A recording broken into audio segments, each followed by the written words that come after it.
a lot of dumb stuff happening. Just stupid. Um, Matter of fact, I'll tell you what happened Oh, on the 4th of July weekend. we live already. Oh, okay. Just to encapsulate Uh-huh. how I feel is related to what's going on in hip hop. Uh-huh. So, on around 4th of July weekend, not far from where I live, Right. um, it was it was on the 4th. So this would have been overnight, like around 3 or 4 in the morning. Right. A group of 200 people commandeered an intersection, Uh-huh. and they took over this intersection. They're driving donuts, Right. they're drag racing down streets. They got fireworks going off.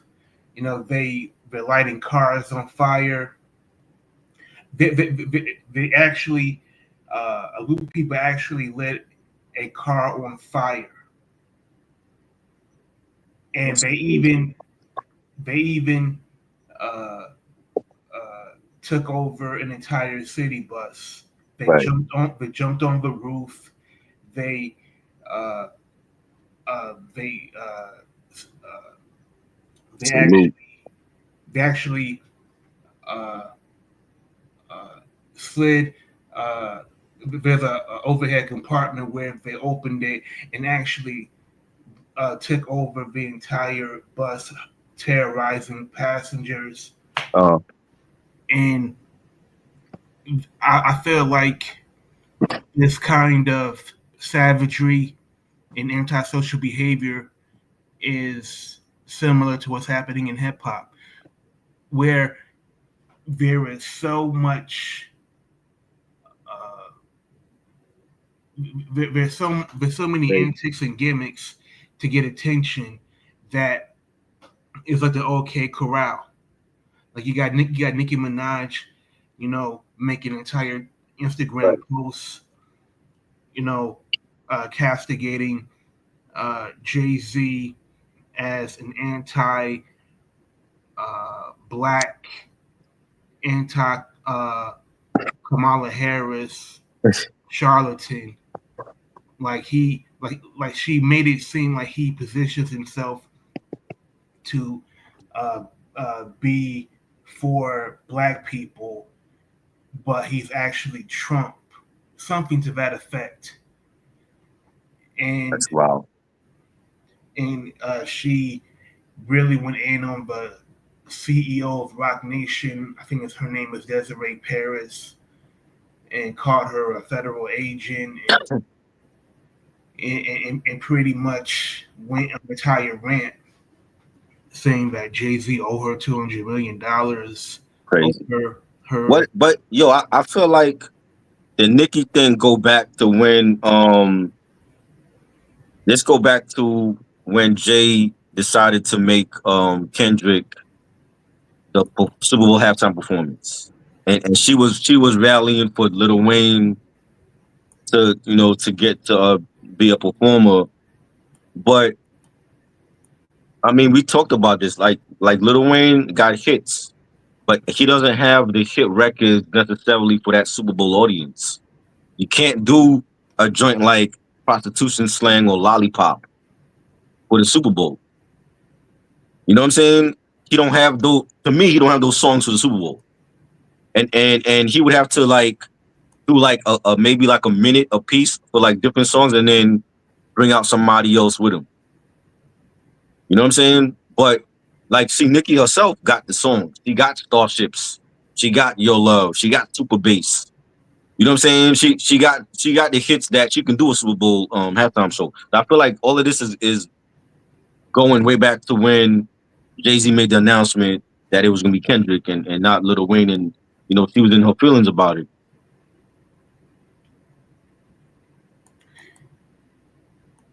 Yeah, and there's also a power dynamic at play because I think Nicki Minaj, she envies Jay Z's power Right. particularly the way that he wields power in corporate Right. America.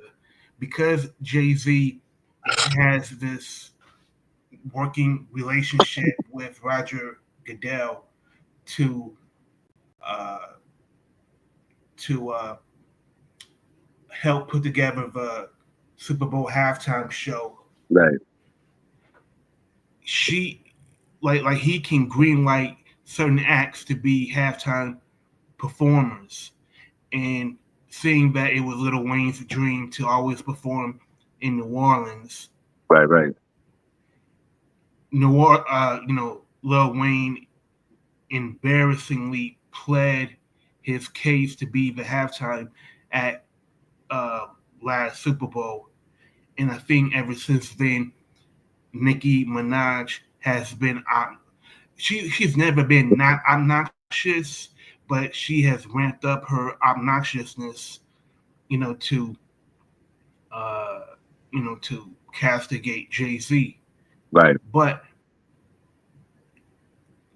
if Nicki Minaj, but think of it like this: if Nicki Minaj was in Jay Z's position, do you think Nicki Minaj would be fair? Using her power and influence, I feel like to she's doing that already though. Like when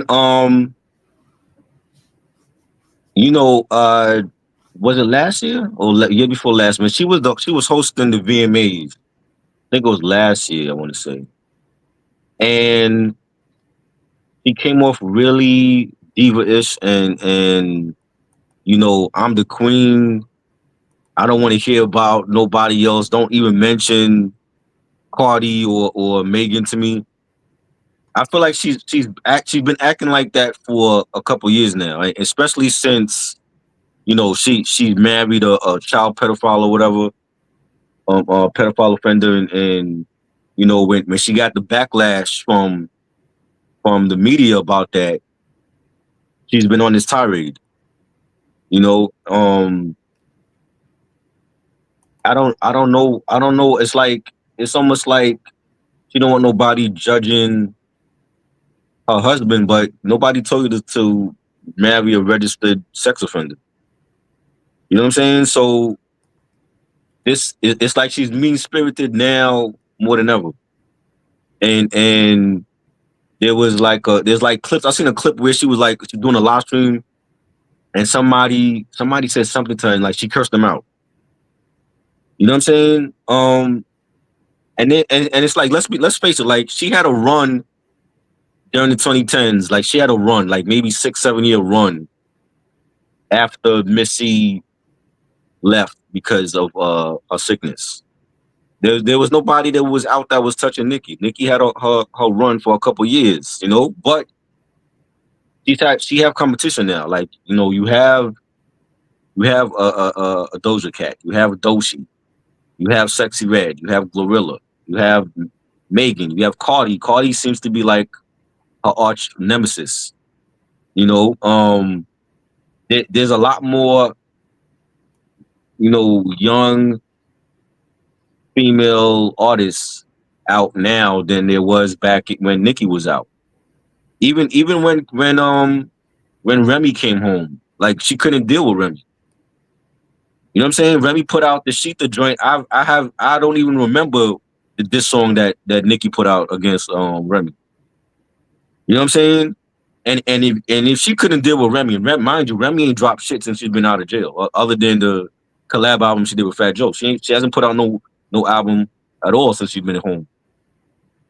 She couldn't deal with Remy. So how are you gonna deal with all these other talented, some of them, newer female artists that's out now? Like Doshi to me is one of the best that's out now. I'm definitely looking forward to her first album. What up, Luna? Salute, Red salute. You know what I'm saying? Um, Glorilla. Like I'm not a fan of Glorilla, but they're all like one or two songs that I like. I think Glorilla is talented and she's gonna be here for a minute. How is Nicki gonna deal? She hasn't dealt with this competition at all. You know what I'm saying? So I feel like all of that is in play with the way that she's acting out publicly against that. Why you want to go against Jay-Z? Like, you already know how that's gonna end. Like I mean, Jay has been, huh? she said that Jay-Z ruined hip hop, ruined football, ruined basketball, ruined touring, Salute. ruined Instagram, ruined Twitter. The jig is up. I'm reading the article Red, right now on Red Yahoo. said Glorilla surprised me. I actually like Glorilla's performance at the BT Awards. I'm not rushing to hear her, but I've seen clips where her songs are being played. Like, I think she's gonna be a problem. You know what I'm saying? I think Doshi's gonna be a problem. Megan is gonna do her numbers. You know what I'm saying? Everybody's waiting for this Cardi B album to finally drop, and she has her own drama that she's going through right now.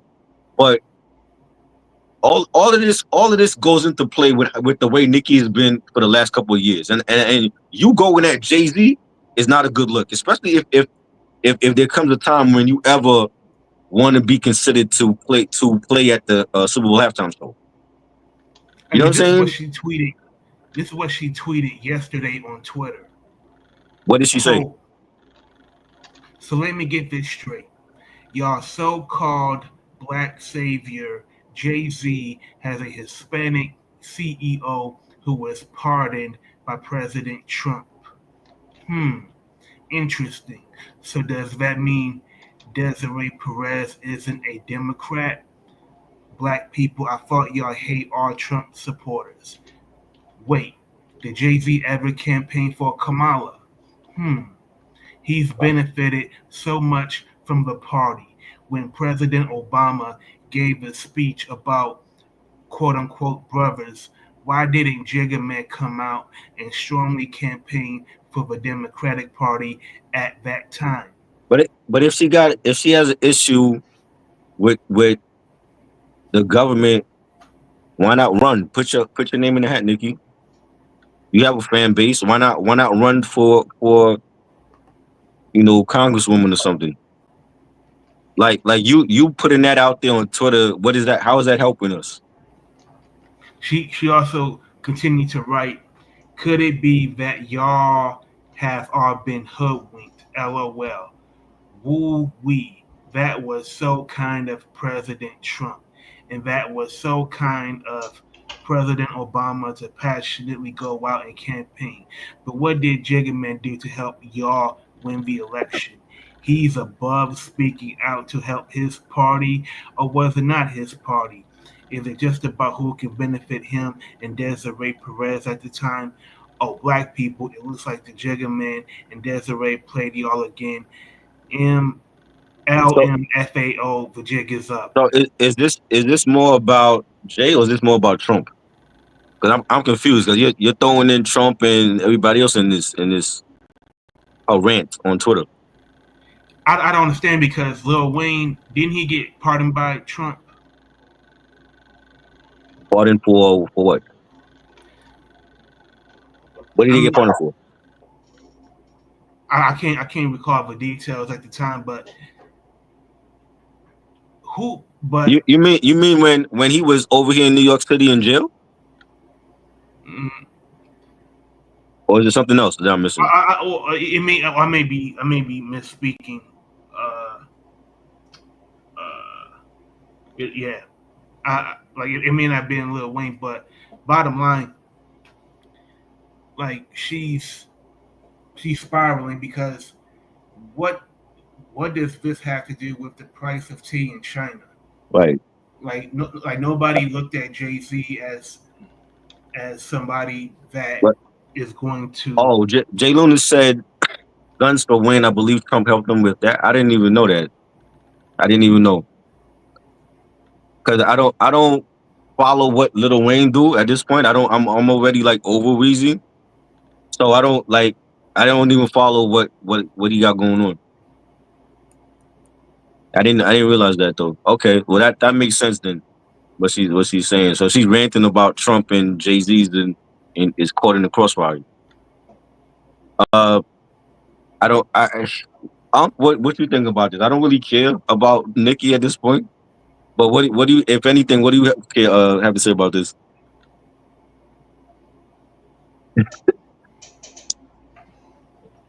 Yeah, I don't really have an opinion on it, man, and not to be smug about it, Mm. but Kodak Black pardoned by Trump and NBA YoungBoy. Oh Lord, just keep them in prison. They're not making good music anyway. yeah, you already know how I feel about morality. Period.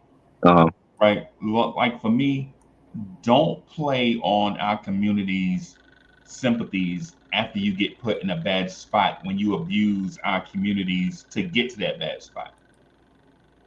And then be right, like, you know what I'm saying, yo, why do you not helping me do something? Man, right. if you hey, But if you in them streets like that, if you do all that stuff, that's what you chose. my Right? I'm trying to understand like her rant is like she's throwing Jay-Z in there, and then what does Trump have to do with your? Is your rant about Jay or is it about Trump? Or is it both? I just I just bro, I just think just because you rich don't mean you should be talking. Everybody with a mouth shouldn't be talking, bro. I think some people need to use their mouth to eat with. I agree. Right. It, it, And the reason why I say it like that is because this is the same lady, and I don't know all the circumstances, but I know enough to have an opinion about it. This is the same lady who brother like went through all the stuff with the underage girl, and she was defending him to the end, paying for all his stuff when everybody knew he was guilty. Right? And I ain't gonna say all the to speak to the direct SA stuff, but what I'm saying is there's a line where you like, yo, you got to stick up for your family, and then there's a thing where you know there's a heinous thing going on, right? Where's the line of morality at? Like, what are we doing? You know what I'm saying? Like, I mean, I don't know. That's why I'm saying like when people use their platform to say stuff, man, I'm like, I don't. right. My yo, I want That's what I if you really believe in morality. You know what I'm right. saying? What I really wanted to do tonight was to pay homage to Young Noble and the Outlaws. I feel like the Outlaws has always been a slept on group. They only got noticed when Pac was with them, and then after Pac dies, people didn't really check for them. But I want to properly do this right. And there's like a lot of songs that I like off top. I know a lot of Outlaw songs, but I don't remember off top Young Noble being on a lot of them. Like because they were like so many different members on different songs. So they didn't have like the same lineup on each song. But I remember him on Hail Mary. I think he was on Teardrop and Close Caskets. But I want to do that right. So I want to do that for like another time when we can all discuss the Outlaws, like best Young Noble verses on and just the Outlaws in general. Because I've always loved the Outlaws. I feel like they had great chemistry with Tupac. Salute, BD, BGP, salute to you. Um, but I do feel like once Pac died, that's when people stopped checking for them. And even after that, like they've still brought out music. They did stuff with different Bone Thugs members. I believe they did something with Dead Prez at one point. And EDI has his podcast on YouTube.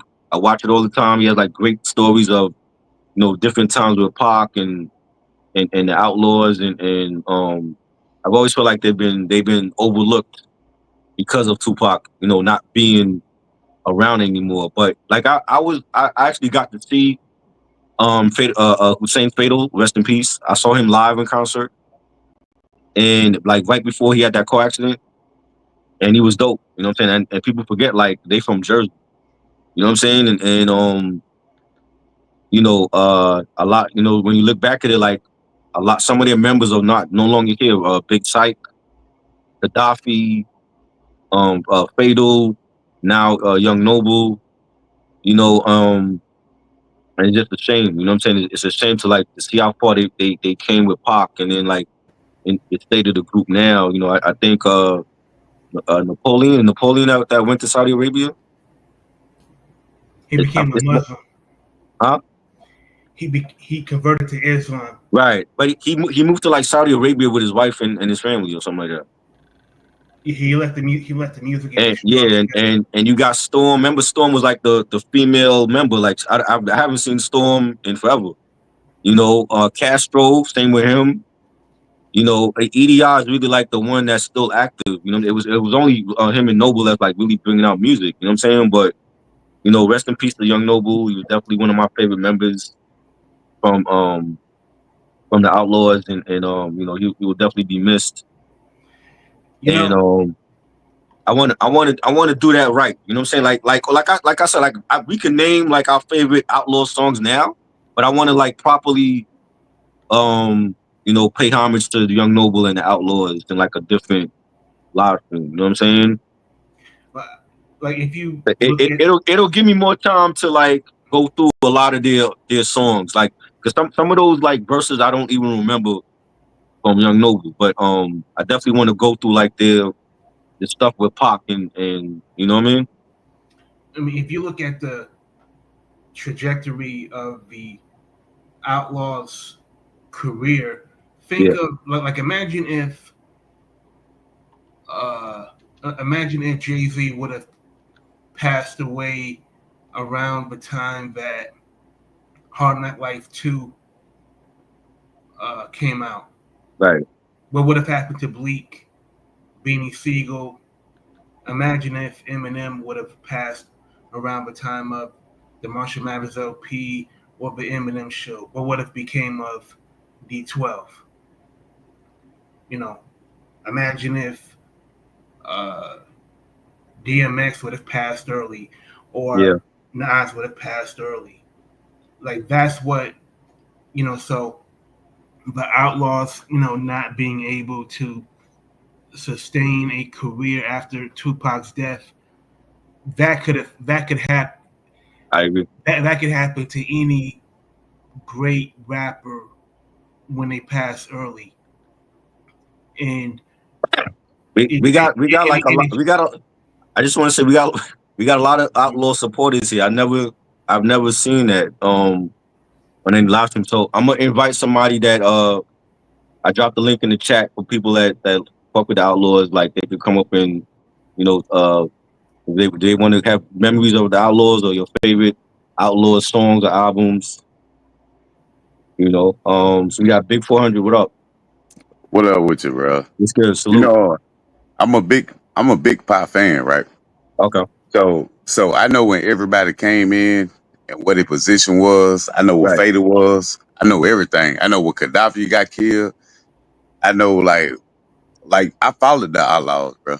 And I'm like 44 now, right? But I Right. followed the Outlaws. So like R.I.P. Noble though, for real. Yeah. R.I.P. Noble. But I'm telling you, he was not like the Outlaws dude. Like he was not the Outlaws, because you know they was dromicidal, Right. Drama everything. title, right. The Yeah, Outlaw before all Immortal. that. Yes, Yeah. like Napoleon, Idi Amin, Gaddafi, and R.I.P. Gaddafi, man, for real. Yeah. But I'm just saying it wasn't like the way he was going, and R.I.P. to that dude, for real, man. Because I don't want to see nobody lose their life and that. Right. But the way he was going, he was the number one outlaw. And it made me feel like Edith like fell back. Like, and Edith been with when they were called Young Thug. Right. Edith was already there, but Edith, it make it seem like he just fell back on it. You get what I'm saying? Yeah. And it was Castro. Castro done come into the Machiavelli time. And when I tell you that, I'm a real big pop fan, man. Right. But that's all I want to say, bro. So, Anybody want to say something? yeah. I just like do you have like your favorite memory of the Outlaws or favorite songs with the Outlaws? Okay. Mine is like the Hit 'em Up that they get released. The other version. Yeah, the Hit 'em Okay. Up part 2, but Yeah. that was really I part remember that. 1. I remember that. But I love everybody being in there. So Right. you get what I'm saying? They had Storm and everybody in there. Right. Yeah, man. That was when that dropped. I was serious over here. Like I'm from New York City, so it's like they played that. Oh, for real? Yeah, and it was crazy. But we respected it because it was like, even though like I hated to see Big and Pac go at it, but I was always a Tupac fan as well. So it was like I wasn't taking sides, and he's on death Yeah. row, and then we got Bad Boys. Like I'm caught in the middle because I love both of these record labels. But it's like I'm like, yo, why they beefing? And then the whole coast is jumping into the whole thing. So it was sad to see that, but they made some Yeah. of the best music during that time, especially Tupac. Hey. And let me say this right quick, man, because I can't get on Mav show. I can't get on none of them shows, right? Uh-huh. But I hate when they say Pot said Biggie set him up. Pot never said that. Pot never did that. Pot never said nothing about Biggie. Like, you set me up. No, never. Right. It was always Puff. I believe so too. And I've said that for years, that I felt like Puff was involved in that somehow. Wait. Yeah. Hey, Yeah. You know why though? Hold on, bro. Let me go ahead and finish this, right? I understand what you're saying. I just don't understand the point. Are you saying that Pac never said it? That you said? Are you saying that? He never said Big set him up, bro. He never said that. Right. No, I ain't never hear that either. Is what I'm saying. I ain't never heard that. I ain't never heard him say it. Is what I'm saying. But if you listen to everybody talk, it'd be like, that's the reason why Big got killed. Pop said he set him up. No, it's not the reason. Nah. Pop was just like, we real, like you my dog, right? Right. You could have warned me. Right. Yeah. But see, if you from the streets for real, like you fucking around with Haitian Jack and Jimmy Henchman, them them real street niggas. Right. So they putting pressure on Puffy. I'm telling you what I'm thinking. And if you listen to Against All Lies, he never mentioned Biggie name in it. That's true. And that's just real talk, bro, for real. Like, Pac already know, man, he already knew where it come from, bro.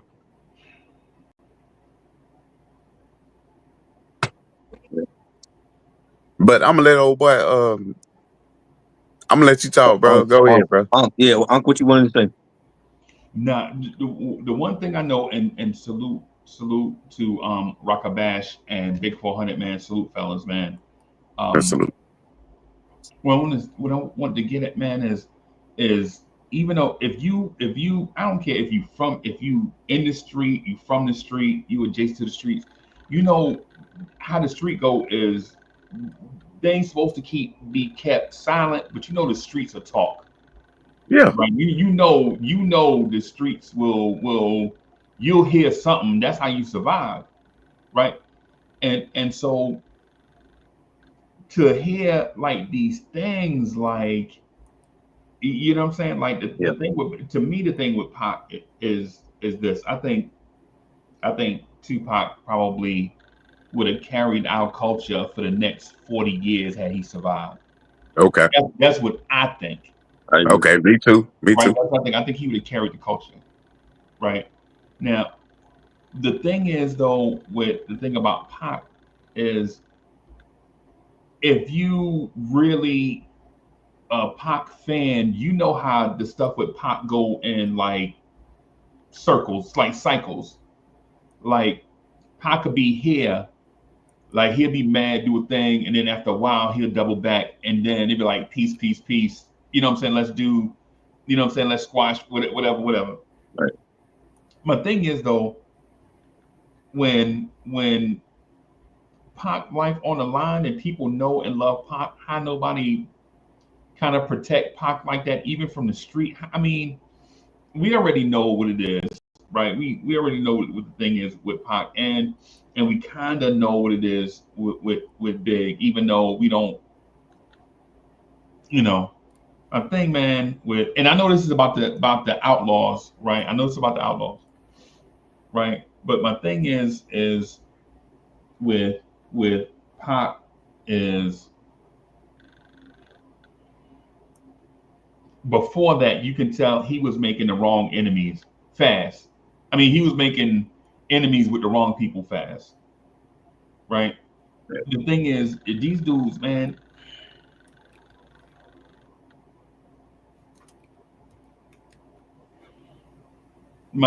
So I'm frustrated and I'm mad and I'm hurt at the same time because I get Yeah, yeah. tired of, like, seeing our guys get taken from us too early. Like Facts.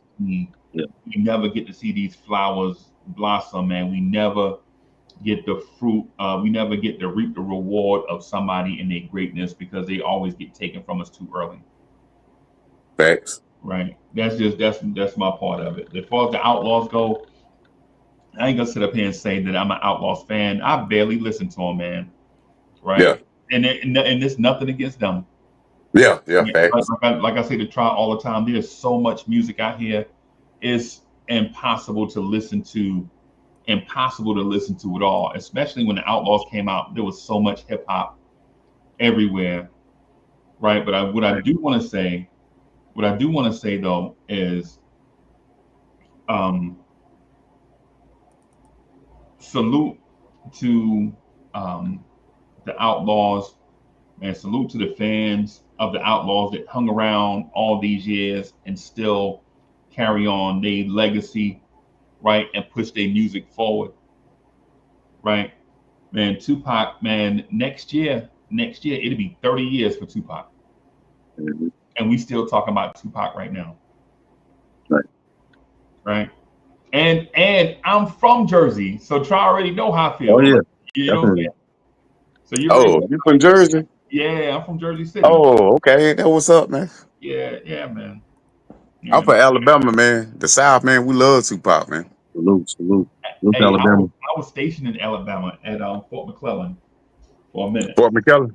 Okay. Yeah, yeah, North Alabama. yeah, Okay. man, nice, bro. I like Alabama, man. Nicest place I've ever been, bro. But what I was trying to say for real, man, and I ain't trying to interrupt the show, what y'all were doing, whatever. But I just didn't like how Malcolm told what's his name, Bigger or something like that. Yeah. Like when he said Tupac said fuck the New York kids or something like that. Mhm. I didn't like that, man. And I like, nah, man, he talking to Pop knew who he was talking to, bro. He was talking to Jimmy Henchman. He know, bro. If you listen to me Gets Out, man, see, man, I still get worked up, dog, and I'm 44. Right. Fuck, Yeah. I already knew, man. That's why he said Puffer's a punk, he gay, and all this stuff. Pac already knew all that, bro. But I ain't never had no problem with Big. I just didn't listen to Big. The reason I ain't Right. listen to Big because of Tupac. I ain't gonna lie about that. Right. Well, But I'm glad that you're honest about it though. yeah, but when Pac died, I listened to that like the Notorious Mhm. Thug and shit like that. Most Man, of Big be going in. Oh Yeah, yeah, Tori Stubbs. definitely. Yeah, yeah. I listened You to might have all been that. listening to Man, I Big say, Mike. You damn. listen to Big Mike, Ghetto You talk Boy. about Big Mike from Texas? Yeah. Yeah, hell yeah. Ghetto boys. Yo, he a Hell yeah, spitter, bro. man. He a spitter, bro. But I was just saying, man, like Noble, man, R.I.P. Noble, man. But Definitely. I'm gonna show love, but I ain't gonna show love. You get what I'm saying? Right. Cause he trying to do things on his own. And I think he came in later when the Outlaws were fading out and he tried to put himself like Hussein Fatal, right? Yes. That's my dog right there. Fatal Oh dog. yeah. That's my dog Definitely. right there. And that was a real one. Yeah. Cause when Pop died, man, he said, man, I ain't fucking with Death Row. I ain't fucking with none of y'all niggas. Right. Hey, can I say that on your channel, bro? Yeah. Yeah. Oh, all right. My fault. If I can't. You already said it. It's cool. Yeah. Mhm. But I just had to get into like I hate to hear people say, Pop said Biggie set him up. He never said that. Show me one interview. He said that in. Never. Did Biggie know? Yeah. Haitian Jack, Jimmy Henchman, all of them, man, Tuck, man, all of them they ran New York at the time, right? Yeah. Puff is not that dude, bro. Puff is not that strong like that. Especially back then. Come on, bro. And we all from like I come from what I come from, right? I'm from Alabama. You know a hard nigga when you see a hard nigga, right? Right. Them niggas start shaking, breaking and shit like that when you come in the room and shit like that. Why you think Jimmy Henson was calling them like, "Pop, come on, come on, come on, come on"? And then you got some real gangsters standing out there waiting on that nigga to come through. You get what I'm saying? Right. And I did mean, Jimmy Henchman say he did that shit? did he come out and say that? Jimmy Henchman never publicly said that he was behind the hit at Quad Studios. He never said that he authorized his team to rob Tupac of his jewelry. Bruh, this is so crazy. You got niggas that was in prison. They fussing over who really shot Tupac back in '94. Right. And this one I'm saying right here, man, like if Pop wasn't so real, Pop wasn't this, Pop wasn't that, then why y'all niggas trying to kill him? You get what I'm saying? Right. But I Tupac, just he don't said, like the narrative as Tupac said, Biggie set him up. He never said that, bro. He Tupac never said said that. that hit was done for the NYPD. Them police had them niggas do that. Okay. But what I'm saying, even if Big tried to go see Tupac, Pop, come on, bro. You already shot up, right? And these supposed to be your niggas and shit. You coming out the elevator looking at niggas and shit, right? These niggas got crooked smiles on their face and stuff. What you gonna think? Right. Remember, Junior Mafia was there from Little Caesar. Well, Little Caesar saying that Yeah. they were in the same studio. Yeah, but I'm saying though, bruh, he got shot up, bruh. Yeah. And then you got your little nigga hollering at him like, "Hey, Pac here." So the nigga like, "God damn, nigga, I done fed y'all, gave you money." Do you think maybe it was a little bit of paranoia on Pac's part that Oh, maybe hell he felt yeah. like, oh, well, I saw Biggie and Junior Mafia there, maybe it was them. Hell yeah, yeah. And now if you listen to the song, I can't remember what it was. It was shit, the Horse Man when he brought a stretch. On All Eyes on Me, yeah. Yeah. And he really broke it down then. But if you really listen to it when he did the interview, when he coming out the courtroom, Mm-hmm. when he like, "No, I don't want nobody else to go to jail, but why y'all just got me here?" You get what I'm saying? Because Right. Haitian Jack got took off his case.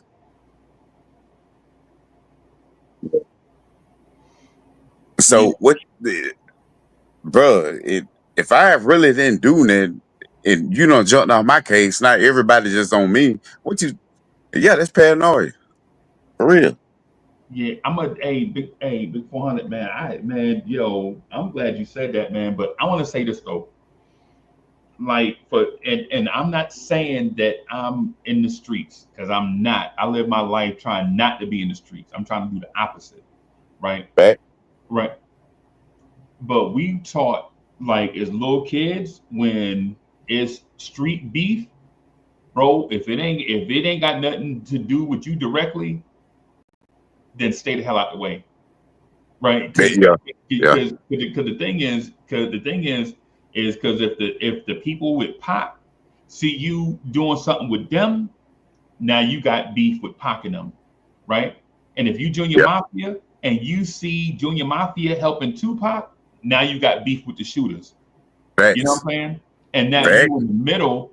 Now you in the middle. I mean, but they already noticed firsthand before they even got to that point. So when it happened, you like, that's my man. if I get involved with these dudes, Yeah. I know they certified bona fide killers. You know what I'm Right. saying? You got it. Yeah. But You know if you what I'm really saying? listen to Tupac interview, I'm sorry to interrupt you, bro. No, go ahead, go, bro. But when he said they was on a extortion, right? He wasn't playing because he already know what they was up to, bro. Like he know how them niggas move, man. Yeah. So I ain't gonna like I don't diss Biggie like that, bro. For real. But Biggie didn't have nothing to do with nothing, bro. No. And when you get some street niggas mix with the music shit, some real street niggas, they gonna change that shit What for real. And what about this scenario where maybe Pac and Big was like behind closed doors trying to squash their beef away from the public, but you nah, had I ain't heard about that. but hold up, but you had Puff from reports saying that Puff wanted to take him out so that he could be the star on Bad Boy. What if that scenario played out where it was Puff and Chuck Knight that wanted to take out their own artists? Okay. But you gotta understand though. But Why did the car get shot up, but Chuck only got a grace to his head? How come he didn't get shot up? okay. So you gotta look at it, right? Puff was in another car. B was Right. in another car, right? Right. Stu was in the car with Pac. Mhm. Who the hell gonna pay somebody? I'm not paying you shit to come shoot this dude, and I'm sitting on the other side. And you a foot away. Right. What the hell? Try. You mind if I speak to the point that you made though? Yeah. If that was a thought that let you know that the dudes that was in charge don't know how to do business. The one thing we learned though about businesses, you don't kill the golden goose. Facts. Even if you want 2 golden gooses, if you kill one, guess what? You still got 1 golden goose instead of having 2, right? You know. So the thing is with Puff, I knew it all along, bro. You seen it from all the way back in the day when the artist and he in a rap. You in a rap song with Big? Remember the joint he did with Super Cat? Dolly My Baby. Yeah, you remember the joint and Puff, Yeah. and Puff all in the video? You're like, you a dancer. Now, you know what I'm saying? Now I'm not slighting Puff because he ain't in a place to defend himself and all that stuff. Right. And I'm not gonna try to slight that man's name. That man's reputation is what it is. He built his own reputation. All the stuff that he gained from it and lost from it is all the he earned all that stuff, whatever he get. Money or whatever come with it. But when I heard that conspiracy theory, I really didn't know if that would be the smart thing to do. But at the same time, rich young dudes with money and power don't always make smart decisions. Right? It's just part of life. Like young people don't always make great decisions or whatever. Right. The thing about Big, if you're telling me, if you're saying that Big got a whiff of Diddy jerking him around with his money and was trying to do like the silent step off, maybe, you know, step off, you know what I'm saying, get away from Bad Boy so he can do his own thing, then I can understand that. But even then, I think if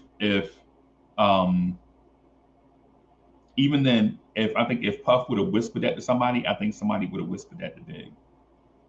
Right? Because of the 2 people. Like, is one dude that be in the camera smiling and is not a good person, and the other dude may not smile as much, got the talent, and is a really good person.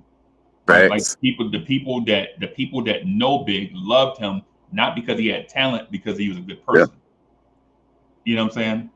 And so I would think if there was a whiff of that. Now the thing with Suge and Tupac,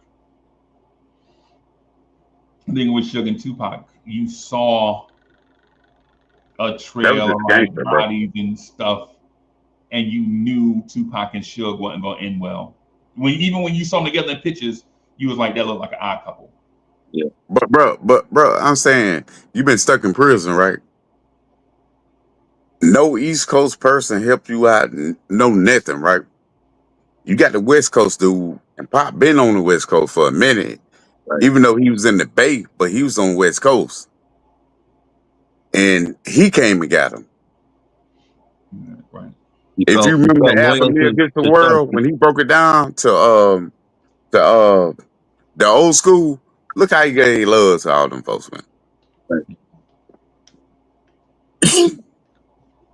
I ain't gonna front. I don't think Suge saved Tupac. I think Suge saved a talented artist. That's what I think Suge did. I Saved a think talented she was artist. smart as hell. I think she was smart. You could, and the reason why I say that is because when you hear what Master P said after the Pac, and I mean after the Man, you know, and the thing, him and Snoop, you were like, you know what? bro, Okay. hold on, bro. I'm from the South, right? And Master P said that about Pac, and he said when he moved to California, Suge had told him something, right? Lie. That Master P, man, you ain't finna come out there and do all that, bro. And I ain't even from out there. Right. Like, bro, come on, for real, bro. Like, I told Suge where he got to move or something like that. Man, you ain't finna say all that shit. There's too many politics go on out there, man. Like it's too many politics. Politics everywhere, bro. Yeah, Politics. but I from Alabama, I ain't got but one politic. So, but these dudes right here, man, I'm like, but when Watt said something about him, right? When Watt said something about Master P ain't say shit. Mm. And I ain't like how he brought up Pimp C name either. Mm. Like he pistol with him, right? I didn't like that shit, man. Yeah, I don't like this shit either. That kind of rubbed me the wrong way, bro. Hey, yeah. And then Watt was telling nigga, you rent, you don't own, and all this shit. But then you go over there, you say some shit about Pimp, then you say some shit about Tupac. Nigga, come on, man. Yeah. But you got a nigga alive with you right now, where you can reach out and touch. But you so gangster. But nah, it's just now I'm about my money. I'm trying to do this and try to do that. I help. I do all this. Nigga, your son tried to sue your ass, nigga. Yeah. And free C murder too. Hey man, y'all done got me up and ate the food, man. Bro, how long, my man been It my seemed man like been 20 sitting down minutes. for a minute, bro. Yeah. What is this like? What is that like since 99? 98? I Yeah, thought it it was was before then, 99. like 98. 98. Like 98, 99, I want to say. It's forever he's been in. I don't think he's ever going to come out, though. Yeah. Nah. The laws down there different, bro. For real. Yeah. Still, When bro, they you were got something. You when got they to were talking about the Kim Kardashian helping them and stuff, Yeah. that ain't gonna happen because that's a state law. So, Yeah, that ain't. Yeah. Yeah. but bro, we done jumped off all off topic and stuff All like up the that. topic about the Outlaws, man. Hey, man, I just wanted you to come on and, share your love for Young Noble and the Outlaws. And I feel like the Outlaws in general don't get a lot of respect. You know what I'm saying? Like I was saying before, because I feel like they had eyes on them because of Tupac, because he was such a different type of guy, a different type of nigga. You know what I'm saying? But after Pac dies, they stopped doing interviews for like 4 years. You know what Yeah, I'm saying? yeah. And then You remember they that? were like started to branch out doing like the individual Yeah, stuff, but people wasn't I really remember checking for that. them. I remember they came with their first album. You remember that Mhm. Noble came, the Right. Outlaw. I listened to it. I'm like, man, I ain't feeling it. I heard like one or two songs I like, but I'm like, man, I ain't feeling this, man. Right. But now think about it. Like, Pop was building them niggas for something different, bro. Mhm. And like when Fada left, that was it right there. Cause Fada was the only one that can rap with Tupac like that. Right. Idi Amin was the next one. Napoleon, You know, he could spit. Right.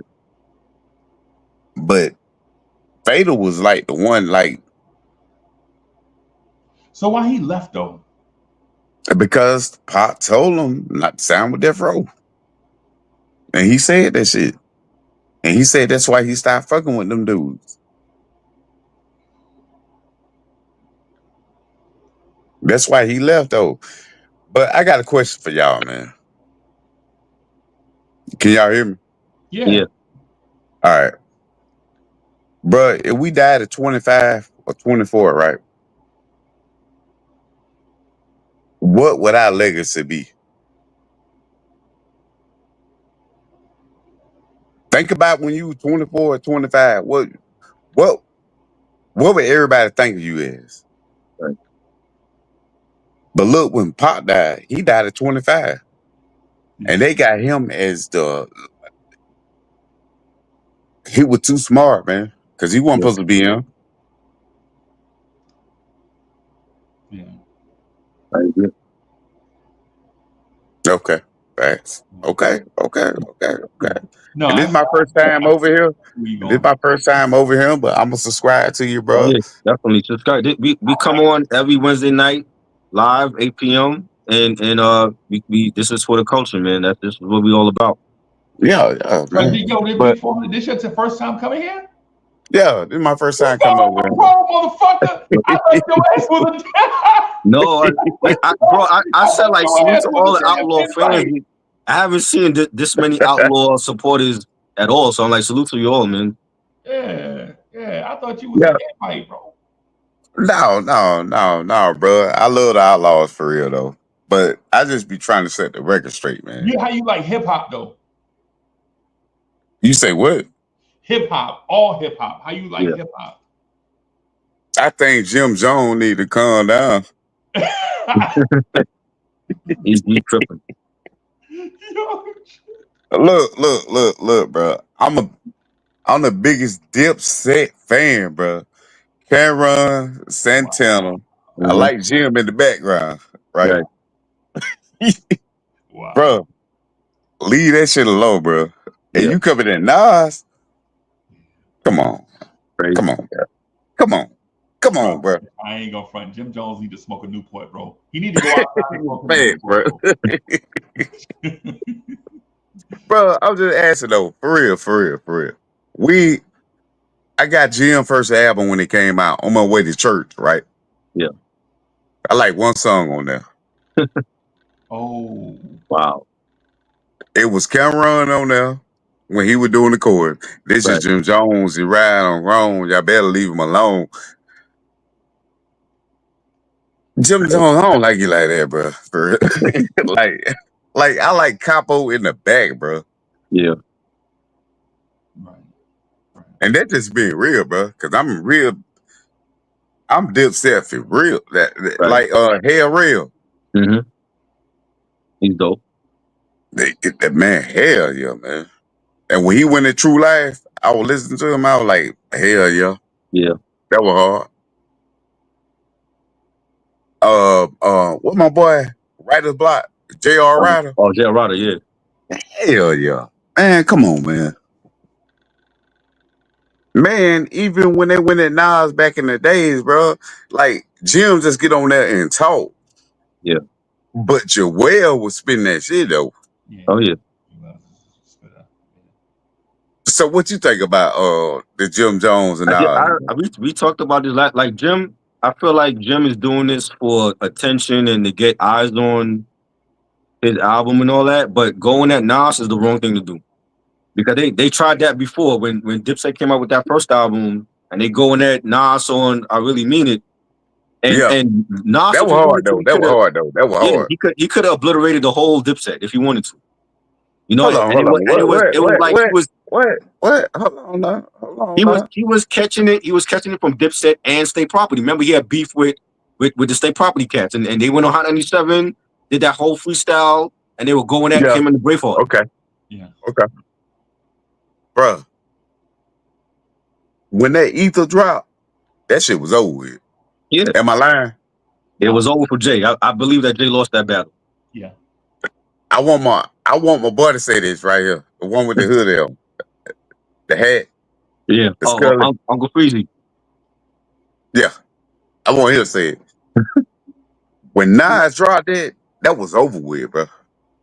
Yeah, you ain't got the full, bro. I think Ether is the best diss track ever. Nah, Period. no. Period. No. Because to me, with Ether, with in respect to the Outlaws, I don't want to, but Yeah. But what I'm saying is this: Ether came out and it was like a haymaker that won the fight because It was. before Ether had come out, he was like, "Yo, I don't know if Nas can kind of, you know what I'm saying? Yeah, I guess. You feel me? Like it wasn't like two boxes in a prime going at it 15 rounds and you go to the scorecards. It was like, yo, Jay might have got him, bro. You know what You I'm saying? say what? And then you wasn't hearing nothing from Nas. Remember, Ether wasn't a quick response, right? Yeah, right. It wasn't like Ether. Wasn't like Jay does Nas come back with Ether. Nah, it was like that thing with Jay was simmering, and you like, oh, Nas, you gotta do something, because now all these dudes is coming out.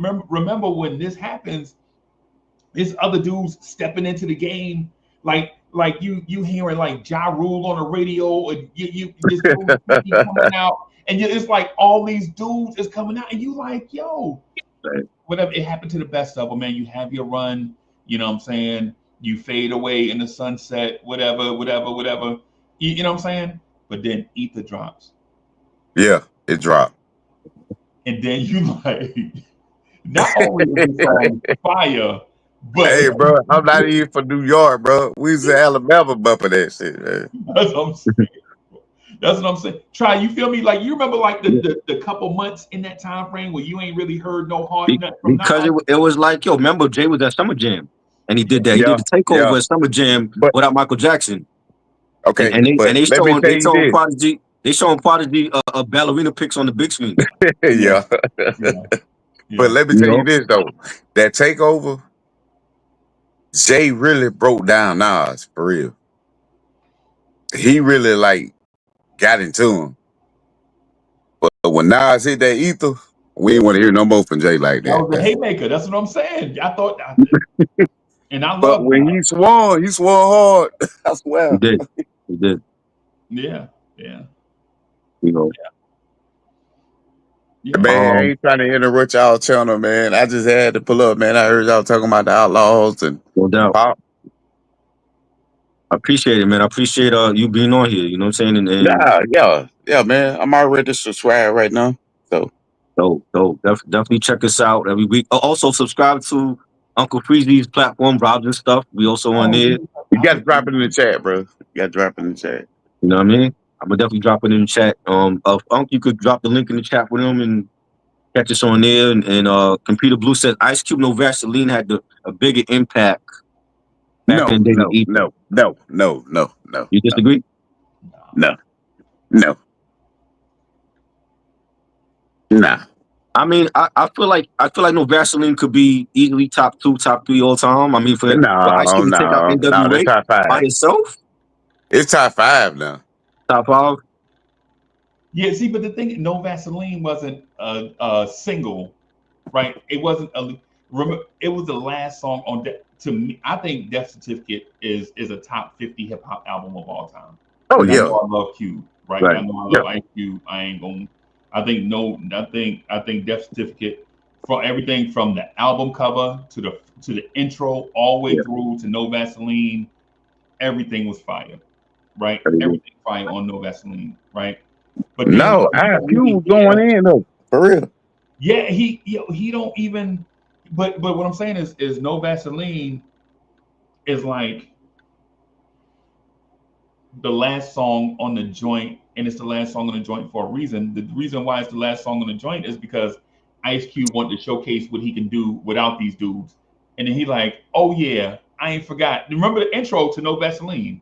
Right. Yeah. Right. Like, oh yeah. Like I'm gonna put these songs out here first to let everybody know who really drove NWA, and then at the end, oh yeah, I ain't forgot about y'all. And Right. bro, and when that dude said, "Goddamn, I'm glad y'all set it off. Used to be hard, now you just wet and soft. Used to be down with the AK, and now I see you in a video Yeah. with Nigga went in Michelet though. looking He went like in. a He went in. photo." Yo, he played these dudes, bro. He played these dudes, bro. And even in the movie, they like, he got us, bro. But let me ask you this though. When Tupac finished rapping the first verse, right? He said, "Y'all niggas ain't even on my level. I'm gonna let my little homeboy ride on y'all niggas." Was that the same effect? Yeah, All right, then. Let's go. Let's go. yeah, yeah. Yeah, man. Well, yo, thanks. Definitely appreciate you coming on and sharing that with us. Yeah, And salute to, like I already, said, man. salute to all the Outlaw fans and supporters. Yeah, and R.I.P. Nova, man, for real. And Hey, man, salute to the panel, man. Salute to the chat. Salute to all y'all, bro. good to you, I bro. just had to pop up right quick. But Well done. hey, I'm gonna subscribe, bro. I'm here. Thanks, man. Appreciate it. All right. Peace. Yeah. Truth Turk said, "Hit him up." I was banned. It was banned on the radio in the clubs, and it's still in rotation. Yeah, but I remember Hot 97 actually played "Hit him up," even though we were in New York, but they actually played it because it was so dope, and people were questioning it. Yeah, It was on mixtapes and everything. yeah. You know, but getting back to what we was talking about also with the whole Nicki thing, like I said, like I don't know where Nicki's headspace is at this point now. Like it seemed like she's going after everybody. If you mention her husband, she's going after you. If you mention another artist, she's going after them. She feel like she's the queen. She had a run, but I feel like I don't feel like she's still on top like she was back in the 2000s. You know what I'm saying? I feel like when you have artists like Doja Cat and Doshi, Glorilla, Megan, even what's her name? Lizzo. I think Lizzo's coming back. I think the competition is too much for Nicki. You know, I don't know Yeah, how y'all maybe feel about that. maybe the Young Money thing is over. Huh? Maybe the Young Money thing is over. I don't think Young Money is over. I think for Weezy, see, I'm already over. I think Weezy needs to become an executive and run his label and Transition. put out those artists that were on your roster. He had a whole bunch of artists on his roster that a lot of them never got a chance to come out. You know what I'm saying? Maybe it's time for him to not retire, but just take a step back and focus on your label. And it's only really Nicki and Drake that's made the money for Young Money. And Drake at this point have his own label. He don't really need Young Money no more. Right. He's brought out his own artists. You know what I'm saying? And they've done well. You know what I'm saying? I feel like for Nicki, I don't know. I don't know. Maybe Nicki. Maybe you got to bring Nicki back in and reset some things with her. 'Cause I just this whole thing, like her attitude and her feeling entitled and she's the queen. I'm like, hold up, we got a Queen Latifah out here. How you feel like you the queen when this Latifah's still around and MC Light, Little Kim? You know what I'm saying? Eve, Missy. You know what I'm saying? Like these women are not dead and gone. So I don't like the attitude that she has now. That she's her approach with people and cursing people out on social media and blocking them and all that. It's something going on besides, I don't know, maybe it's jealousy. You know what I'm saying? Maybe she's jealous of the success she see with when it's Megan and Cardi B blowing up and but I mean she had to have known even when she was out, you still had Missy. Missy was a big artist than her at that time. You Man, know? in my opinion, you have to take advantage of your time on top because your time on top is fleeting. I don't care who you are, right? I don't care who you are. People gonna love you when they feel like they can relate with you. When you become unrelatable, people ain't gonna fuck with you no more. Period. Right. You know what I'm saying? Like for instance, one of my favorite joints by them is truffle butter. Remember the Uh, club joint truffle butter? I remember that. I remember that joint. Yeah, when I heard them rap about money, I was like, this is the end right here. You know what I'm saying? You know how Yeah, when you first come out, you rapping about, you know what I'm saying, how you belong here, you know, you gotta you carve out your place and all that stuff. right. And then once you start rapping about being rich, people stop because for the most part, the masses are not rich and they're not gonna relate with you. Right. When you're young and hungry, people can tell you putting out good music because you relate with people. It happens to everybody, right? It happens to everybody in the game, man. It's just not hip hop culture. You get ask Run DMC what it's like to be the king of rock, and then 3 years later, Rakim, Coogee Rap, and Big Daddy Kane come out. Ask them how that feel, right? Or Right. 4 years later, 3 years, 4 years later, whatever. Sucker MCs and all that stuff come out. 3 or 4 years later, Rakim come out. How it feel to be looking at your replacement, and you 22 years old. You know what I'm saying? Right. You got 50, 60 more years to live, right? And Right. somebody come out, you know what I'm saying? And you like, oh man. You know what I'm saying? Like, Yeah. but like think about if you're Nas and then you see Eminem come out, 50 Cent come out, um, DMX come out, the Locks come out, right? All these people, and you like, yo, if I don't do something, man, I'm gonna lose my place. And now Nicki going through that. It happened to female artists faster, right? Think about how fast we went from um, what's my girl name that was out before Cardi B. What's my girl that came out before? So Nicki, Cardi B, Meg Thee Make Stallion. Think about how rapid fire. those. Yeah, yeah. Like think about how fast these female rappers came out, and then think about how we just like, oh nah, man, Glorilla. Is that I told you about how I like Glorilla, bro. I know you told me that, but you said it in a way where I was like, it was a hot take, and I was like, I can't believe you said that. Maybe I should change my name to Hot Take. I'm gonna change my name to Hot Take. You have to. You have to. I'm gonna change Yeah, my you name to have to Hot be hot Take on take the crazy street. now because you be saying some crazy stuff.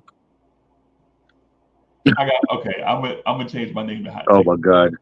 I was like, I can't believe what I'm hearing. Like I see. You know what I'm saying? Like Glorilla got talent. It's just like I just said, like in general, I feel like Nicki is like behind the eight ball now, but she got a ton of young up and coming female artists that she got to compete with, and I feel like that's a part of this entitlement and this nasty attitude that she have now that she didn't have 10 years ago. Um, does Nicki have legendary replayable music? I think so. I think her early stuff, like you know, the Pink Friday album, Pink Reloaded, Right. the Pink Print. I think those are like her best albums. Like she had like some big hits off of those albums. You know, now it's like I heard the last album. I didn't. It was so many songs. I didn't really care for it. You know, and she took some time off to become a mom. She got married. I feel like that really hurt her because at that time when she was away, you had other artists come out and they blew up. Yeah. You know, salute to 400 Social Media. Thanks for dropping by. Andre Bug says if she would have married Jay-Z or 50 Cent, somebody big, it would be hot. He married a nobody and messed things up. Yep. Well, I mean, Jay-Z married Beyonce. I feel like Beyonce was already a star when she married him. You know, Yeah. Computer Blue said hip hop is aged now, but the gatekeepers are still trying to keep it in the box. The young rappers will not have a fan base. I mean, some of them ain't gonna be around, bro. Like, there's some good young talent, and then there's others that they're not gonna be here in another year. That's why you got to take advantage of your time, man. You know what I'm saying? I don't think you could blame that on the gatekeepers. It's just that the music still got to be good. And if they have a hard time getting streams and doing tours, you can't blame the gatekeepers for that. Yeah.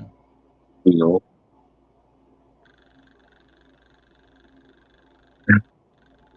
Rock, are you still there? He got his mic muted. I hope he didn't go to sleep on us. You know. But I know he wanted to talk about the clips album. The clips album dropping, I think, is it next week?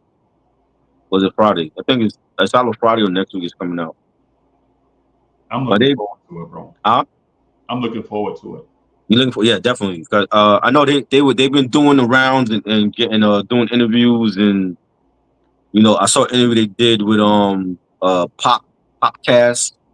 They write for like the New York Times, and you know, Malice was talking about you know, just doing the album with Pharrell is not really that different from Chad, but it kind of is, because Chad was like the other part of the Neptunes. Yeah. And this is a major album for them, like, you know, coming back together after Malice leaves and went to live life, and you know, he wasn't happy with the way the industry was going, and you're coming back now after so many years, and you have Pharrell just producing the album. It's no longer the Neptunes, it's Pharrell producing the Clipse album. Yeah. And we're gonna see how good it is. Like I mean, so far so good. I like So Be It. I like Ace Trumpets, but I want to hear the whole album, and I want to see if it's really going to be great like we hope it is. You know what I'm saying? And I think it's definitely different when Chad ain't there. You know, and you had Pusha talking about Chad bring to the table. What sounds does Chad bring to the table, though? Huh?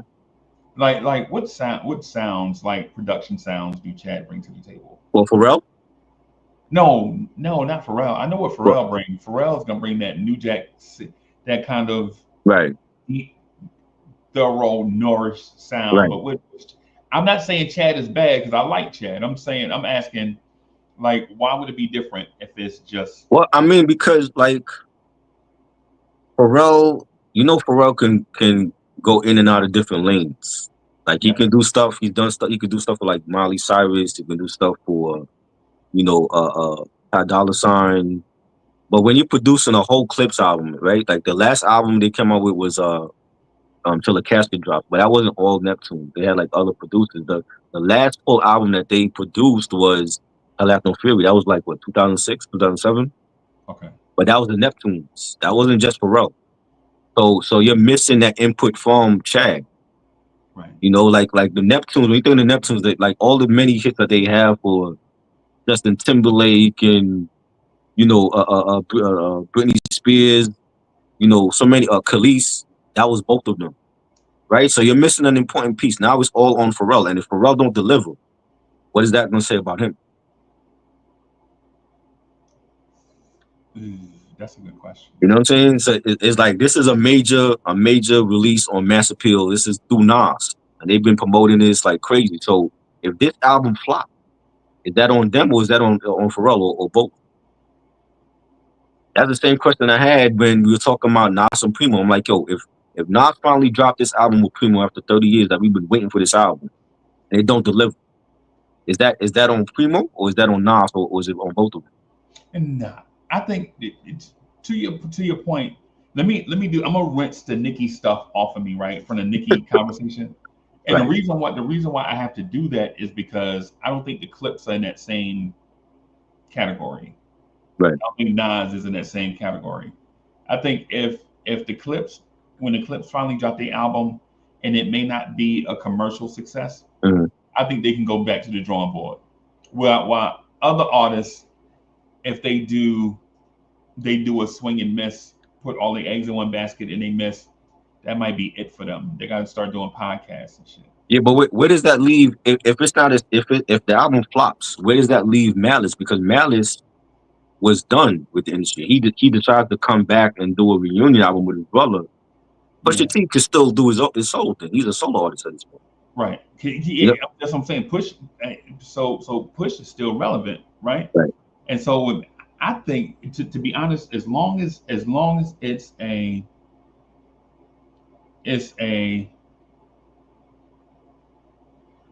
decent album, I think the Clipse fans will. I think the Clipse fans will appreciate it. Right.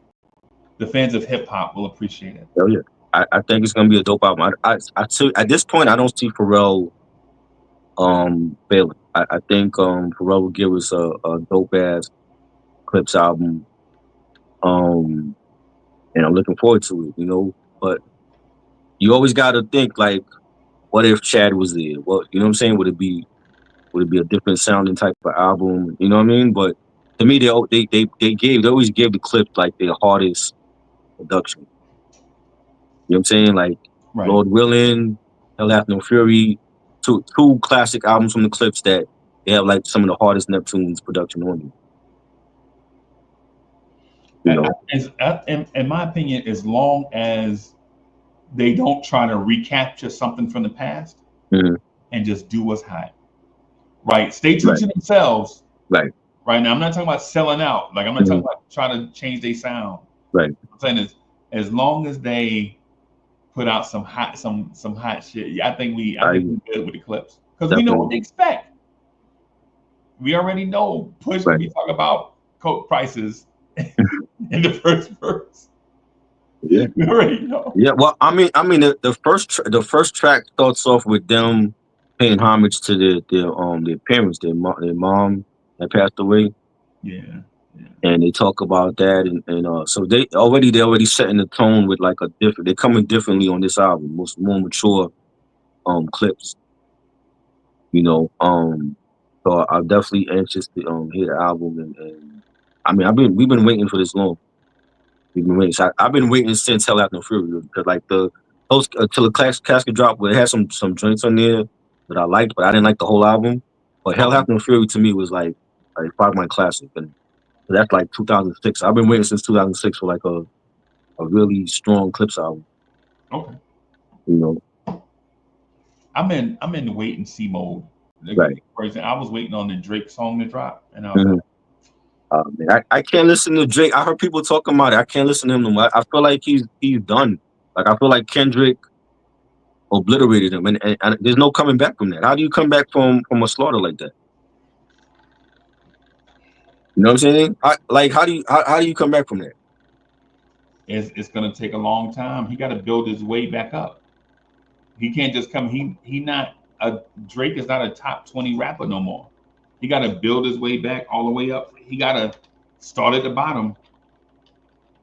Hey, no pun intended. No pun intended. Started from the bottom. Yeah, he got to start at the bottom, man. But my thing is, like, I agree with what Joe Budden was saying. Like, remember when what album was it? Certified Lover Boy? It was Certified Lover Boy.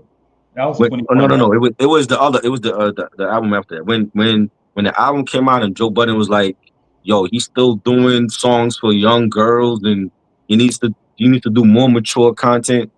And Drake was in his feelings, and he put out like a whole paragraph on Instagram talking shit to Joe Budden, or like, "Oh well, I fly first class, and you don't even have a jet," and all this other stupidness. I'm like, what does that have to do with the music?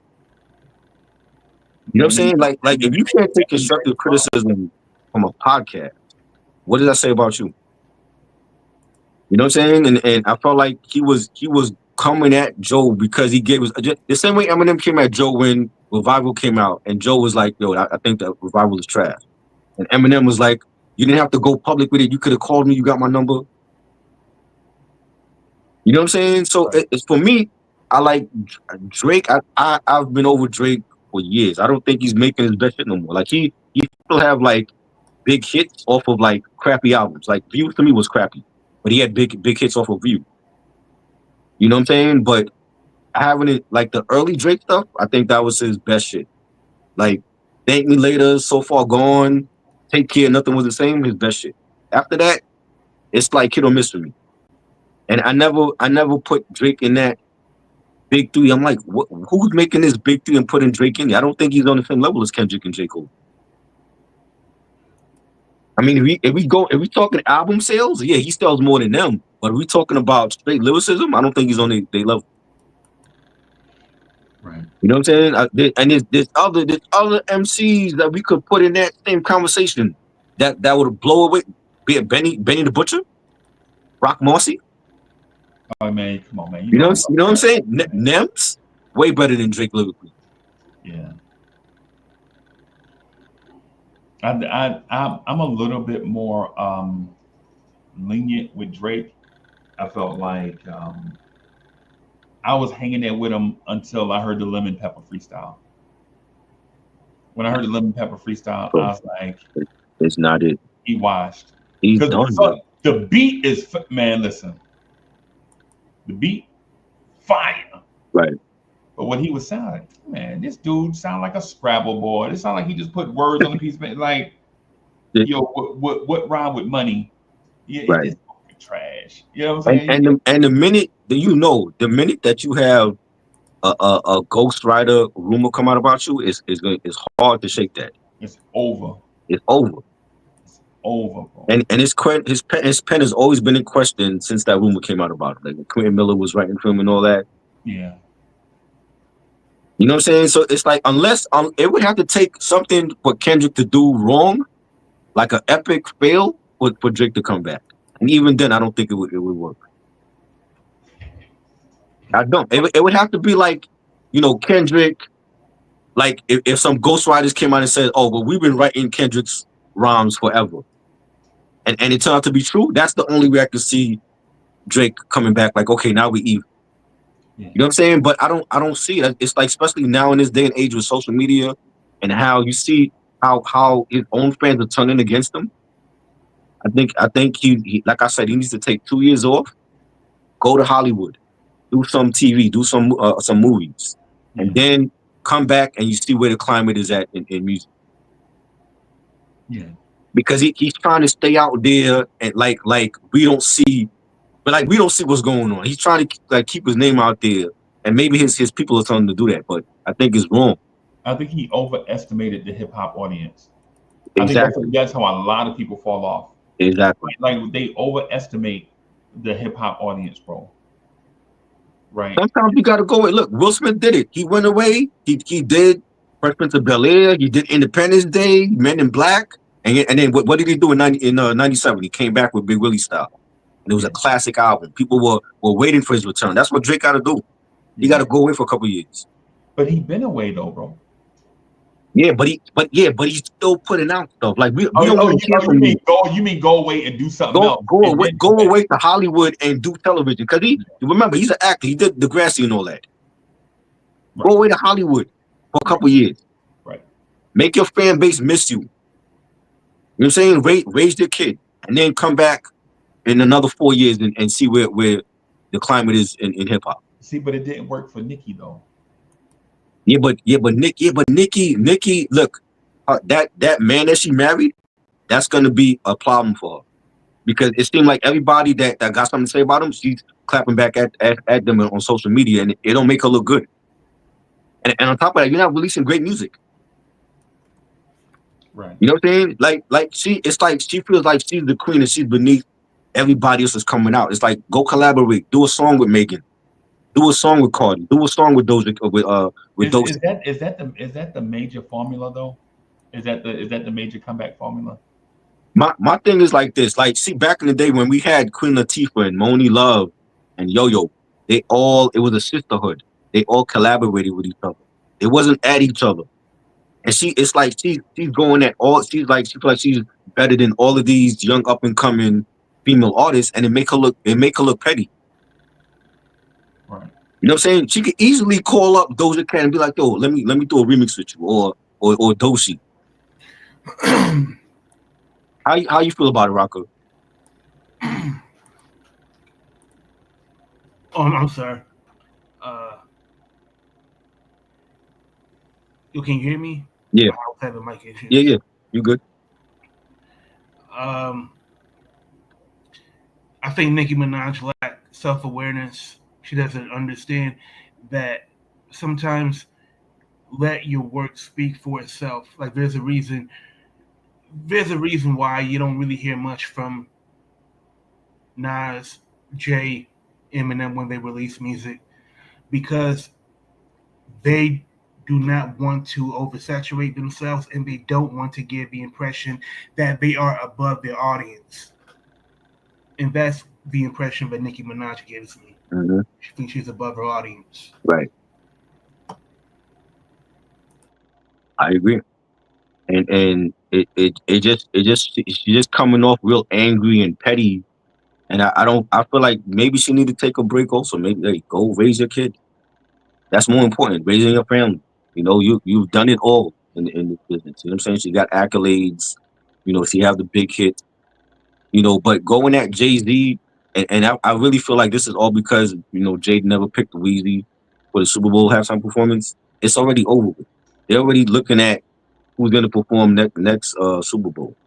So how going after Jay-Z is like just it's like sour grapes, like you're still talking about that? You know?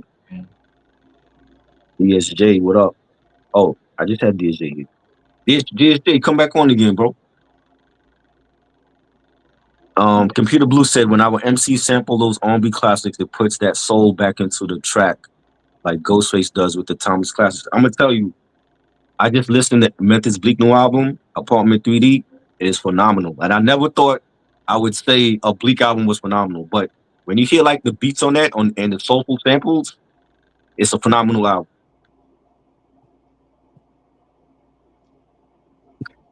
Hey, you mind if I rock the boat a little bit? Yeah, go ahead. I know what you're gonna say. I already know. All right.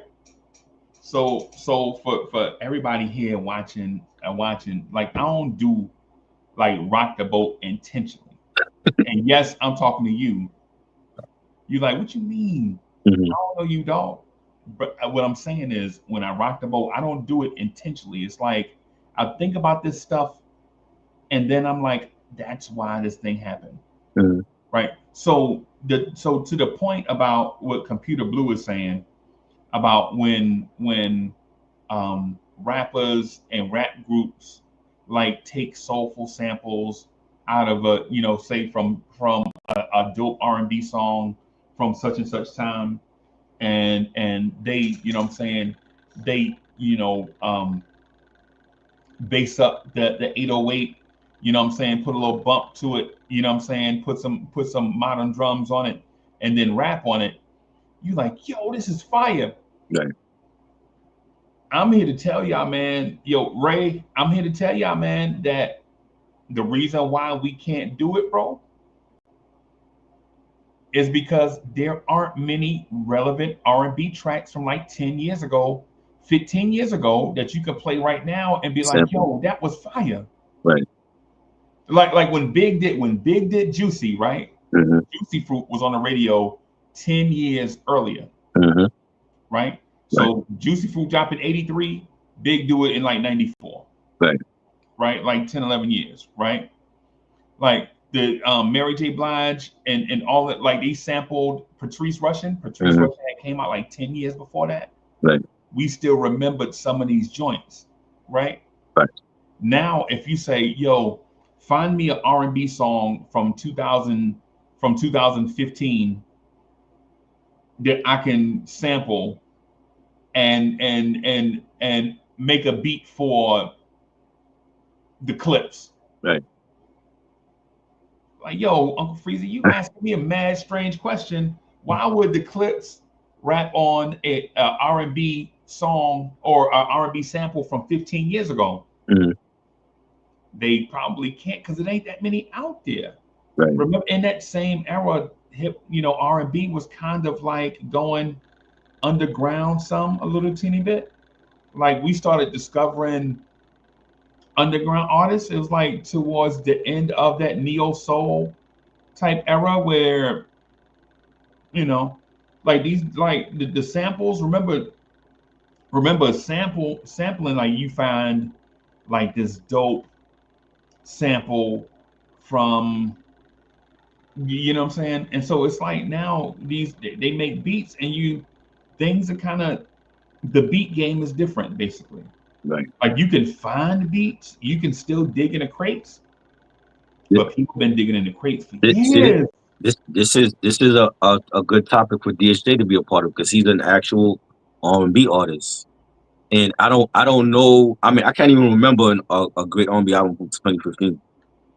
Right. Look, can we name say Um, 30 great R&B albums and in the last 10 years, like 30 or 40 great R&B albums that we could point to and say, hey man, that whole I, album I was would dope. have to look year by year to see because I don't off top I don't remember what came out in 2015.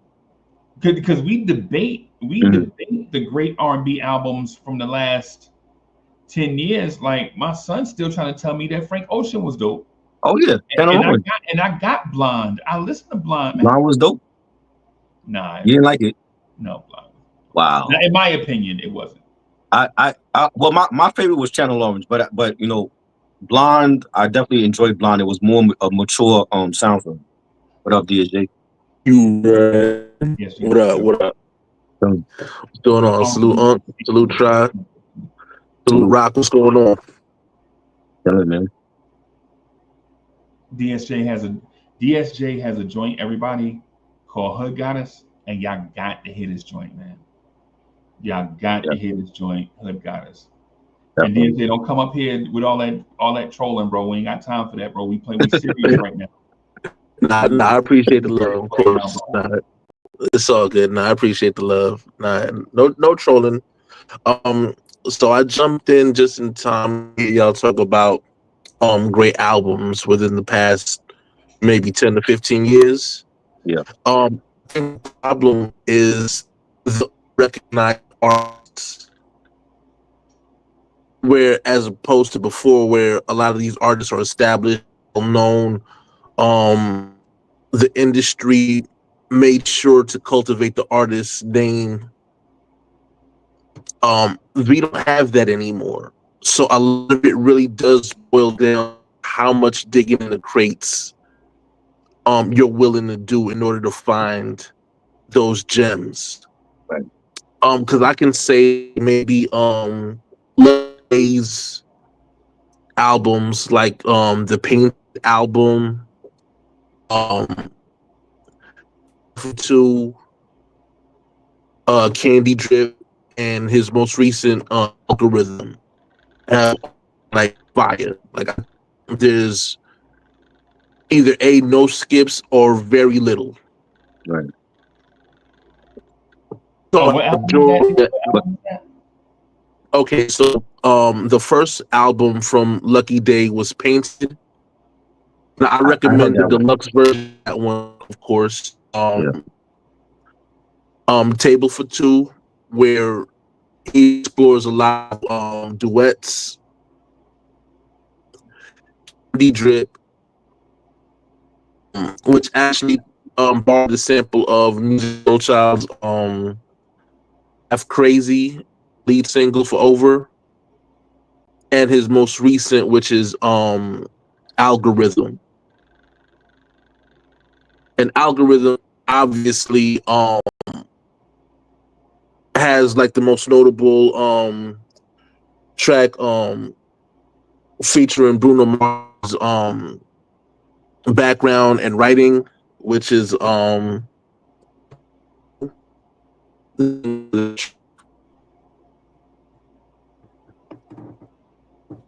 so artists like him, they're not necessarily household names, but you'll eventually like start to see out of the Grammy nods and um the peers push it more than like the fan base, because again, like I said, there's nobody cultivating artists within the industry anymore. Like,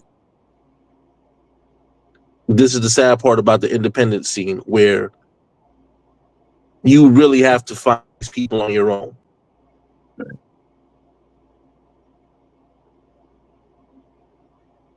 But is it Um, But is the music gonna be here in 10 years where we're still going back to those albums though? No, I don't think so. Well, I think in terms of, and that's why I mentioned Lucky Day, because I feel like his music does have lasting power.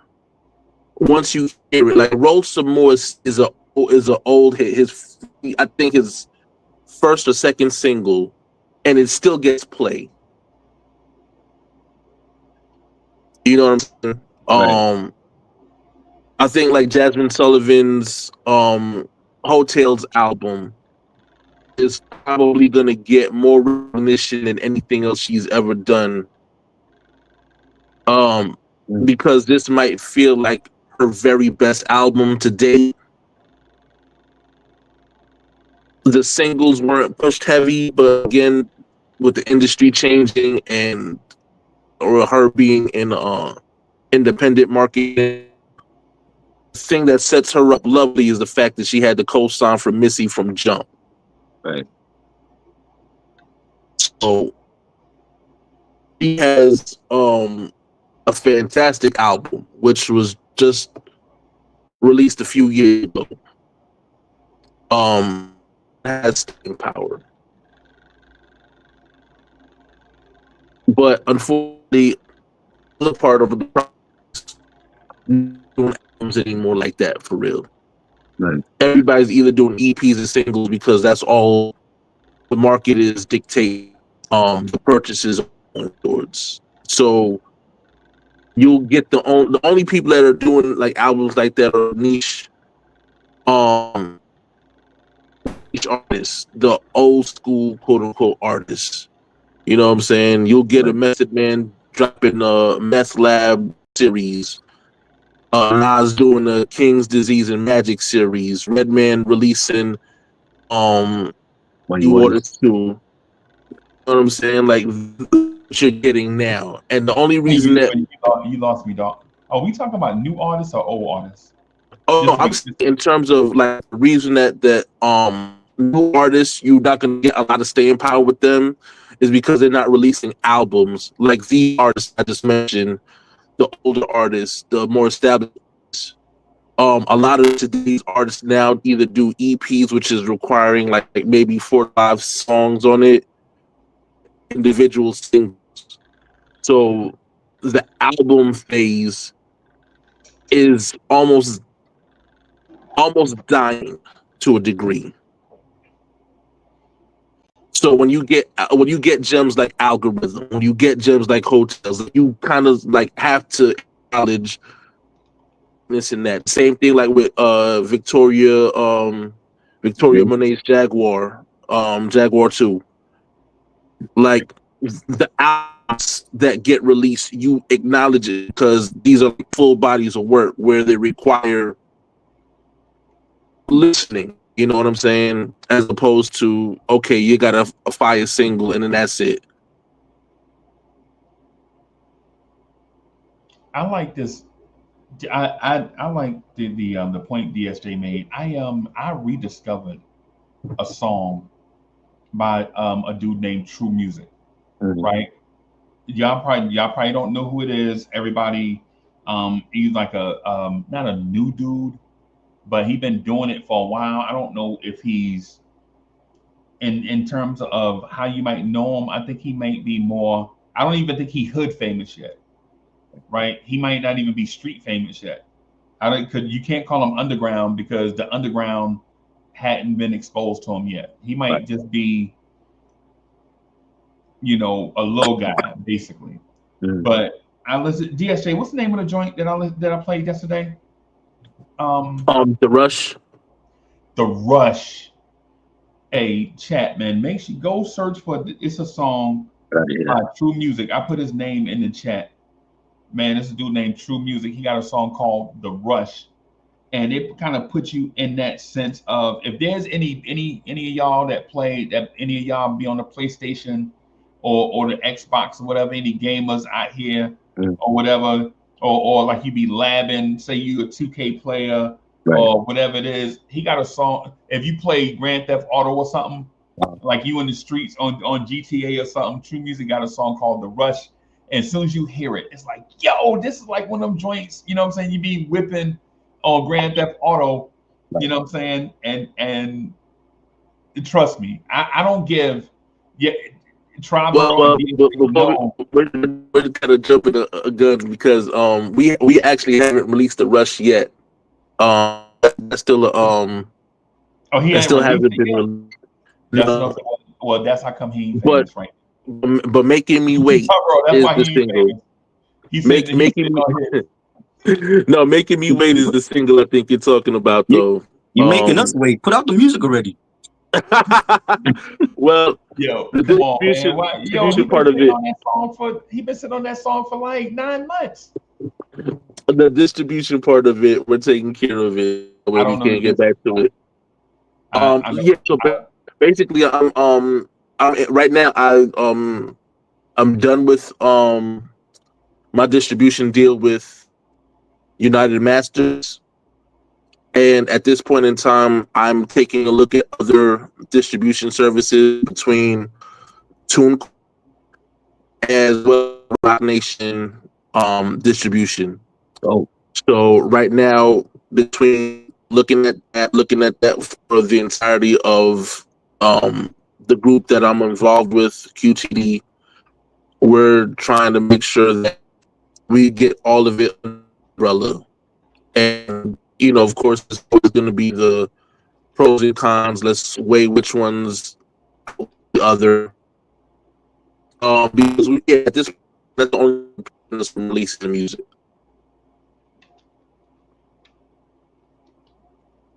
hey man, when that project drop, we gotta do a live stream because it's been like long overdue. Yeah, Nah, I man. got you. I got you for real. And again, like I said, that's the only hold up right now. It's the fact that we're doing the pros and cons. It's always a conversation about it because at the end of the day, we just want to make sure that we give quality music. I mean, we got so much stuff that we've already done, and we continue to work, continue to cook up. You know what I'm saying? And not only is it a matter of us putting the work out, but also it's got to be in demand too. Our target audience, they have to, what I'm saying, be able to say, okay, well, yeah, we like what you've done already, and because you've done already, we want more. So that's the other part of the game that we're trying, to get to. You know what I mean? I'm not. No disrespect to DSJ and his people. I'm not waiting on no artist to take their time and drop music, bro. I'm gonna go out here and find me some music and listen to it, right? And it's up to the artist to meet me at the place where I am, right? The audience ain't just gonna stay there. Now I know the Rush is dope. I know the Rush is dope. I played it the other day. It's fire, Mhm. right? But why the audience gotta wait on dope content when there's like a dearth of it. Now I want these I dudes to mean, put their stuff, I want these dudes to put their stuff out and be celebrated for the talent that they have. And I understand there's a business part of it too, but I don't care about business. I care about the music. now I feel you. And fortunately, that is the where it does get tricky. You know what I'm saying? Especially because as independent artists, we don't have the luxury of just one craft, and then we have to be very very informed in the business aspect. So that's where we're taking control of, what I'm saying, everything that we're doing, trying to make sure the deals that we make or the distribution company that we go with is to the best benefit of us. Totally.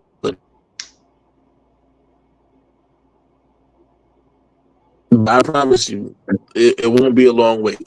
It will not be a long wait. Like I said, where we've already kind of narrowed down where we kind of want to go, and I can't discuss because my brothers aren't here to verify everything. But again, we've always been in heavy discussion. Hey, just let us know when it drops, man. Absolutely. Now, Computer Blue brought up a interesting point. Like Drake sampled Luther, and I feel like for the young generation, he made them go back and check out who Luther Vandross is with that song with SZA. So if they didn't know who Luther was, like, oh, let me go back and check out this man's discography, because Kendrick obviously he felt like he's important to name a song after him. Yeah. I think Kendrick is kind of been doing one like that. his career though. I ain't hear. I think Kendrick has been doing his entire career. If you think Yeah. about like when he sampled Anytime, Any Place, Right. I enough with Drake as a it was to delve back into Janet's discography for the newer generation. Right. So I think he's kind of always been kind of playing around with that model. That's true. Yeah. Maybe. I feel like this one just took off though, because like I saw like a lot of posts with people reposting Luther Vandross stuff, and we had like different TikTok videos with Luther Vandross songs in it, and I'm like, Luther's getting all this love now. Where was all this love before? Yeah. So it had to take like Kendrick to sample or like, to name a song after Luther Vandross so that people could check him out, which is a shame because he's been dead for like what, over 10 years? Yeah. You know. I mean, I don't want Kendrick to keep coming out with like a song. Oh, well, let me name this next song Sam Cooke, so people could check out what Sam Cooke did. It's just Let me Johnny name this Gill. song Aaliyah. You know what I mean? He don't have to. He shouldn't have to do that. You know what I'm saying? Yeah. Like what we was talking about. Like is R&B. Do they make R&B anymore where artists can sample? I don't feel like the R&B now people can sample. Try. What if Kendrick needed that though? What if it's not what we think? What if it's not, yo, he's showing love? Mm-hmm. What if it's that we got into a place where the listener is now apathetic to new music? And what if bringing old digging in the crates is what keep you on top? Right. And it's not the first time. It's not like I'm just making something up out of the blue. Mm-hmm. Hip hop was founded on digging in the crates. Right. Yeah, I agree. And that is, when you got to dig in the crates for vinyl, that's already in itself a thing again. People buying vinyl and spinning them and going to the record store like we used to do. So maybe he did that on purpose. I don't know, but I feel like it shouldn't be on him to come out every time paying homage to a legend. You know what I'm saying? Like people go back in the day music because that when it was classic, it was timeless. That's why they could sample it, and Right. we've seen it over and over again. Will Smith sampled Sister Sledge, and he came out with Getting Jiggy with it. The message that was sampled by Puffy, and 97 Can't Hold Me Down. That was a big hit. Yeah. Like what R&B songs now can people sample that'll turn into a hit? And the beat goes on. Right. And the beat goes. Oh, I'm Right. sorry. That's Miami. My bad. Will Smith. Dang it. You and Trackmasters. God dang it. You know what I'm saying? That was the whisper. Yeah. Yeah. Yeah. If we talk about y'all think a lot of they are that though.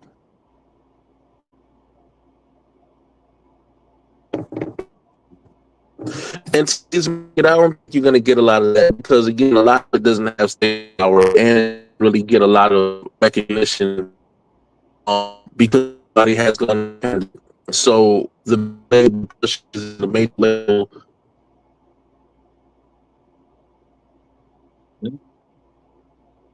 I don't feel like R&B will ever get to a timeless space again. I think we just gotta accept that and just take it for what it is now. You know, Yes, strongly possible. Yeah. it's some good artists, but it's like, even with them, are they gonna be around in 10, 15, 20 years? You know, we Yeah. can't be so quick to label, Victoria Monet as the next legend, or SZA, or her. You know what I mean? It's like, it's whatever at this point. No, that's a fact though. And that's how I look at hip hop too. It's like I don't expect classics to come out anymore. It's like, when people put out projects and it's good, it was a good project. I can't be so quick to compare it to what they came out with 30 years ago. Oh, well, this Redman album was good in '96, but the sequel is not so. You know what I mean? It's just like, if they drop a good album, good. But to compare it to what they did yesteryear is like, that's a debate you're never gonna win, because people are gonna always revert back to what they dropped back in the day. Plus, I You think know? the conversation changes too. I mean, before it used to be about lyricism. Now it seems to be more about sales. Right. But Yeah. for the people that don't care about streaming and don't care about numbers, they just want good music. It's like, that's what, at this point, that's what we could just hope for. Like, to just give us a good album that I could play. Yeah. I'm not expecting a classic from Nas and Primo, but if it's something that I could play, that's good enough for me. I don't know. I got high expectation when you mention names like that We all together. do, but it's like, but if we're let down because of maybe Primo beats wasn't what we expected, or Nas wasn't gritty like he was on Illmatic, you know what I'm saying? It's like, that's going to be a real letdown, and who's to blame? Because once that come out and people don't like the album, they're going to be blaming somebody. Oh, it's Nas's fault, he's a bad beat picker, or it's Primo. You know what I'm saying? So it's like, even though I hope it's a good album, I'm not expecting a classic though.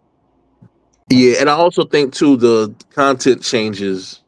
You know what I'm saying? When Nas can't talk about where he was at Illmatic today because he's not Right. there today.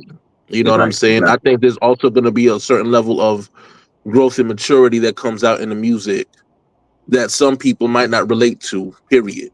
You know what I'm Right. saying? Whether it's because they haven't seen what growth looks like, or, you know what I'm saying, they've experienced the nostalgia and we're hoping for nostalgia to be the content. You know what I mean? Right.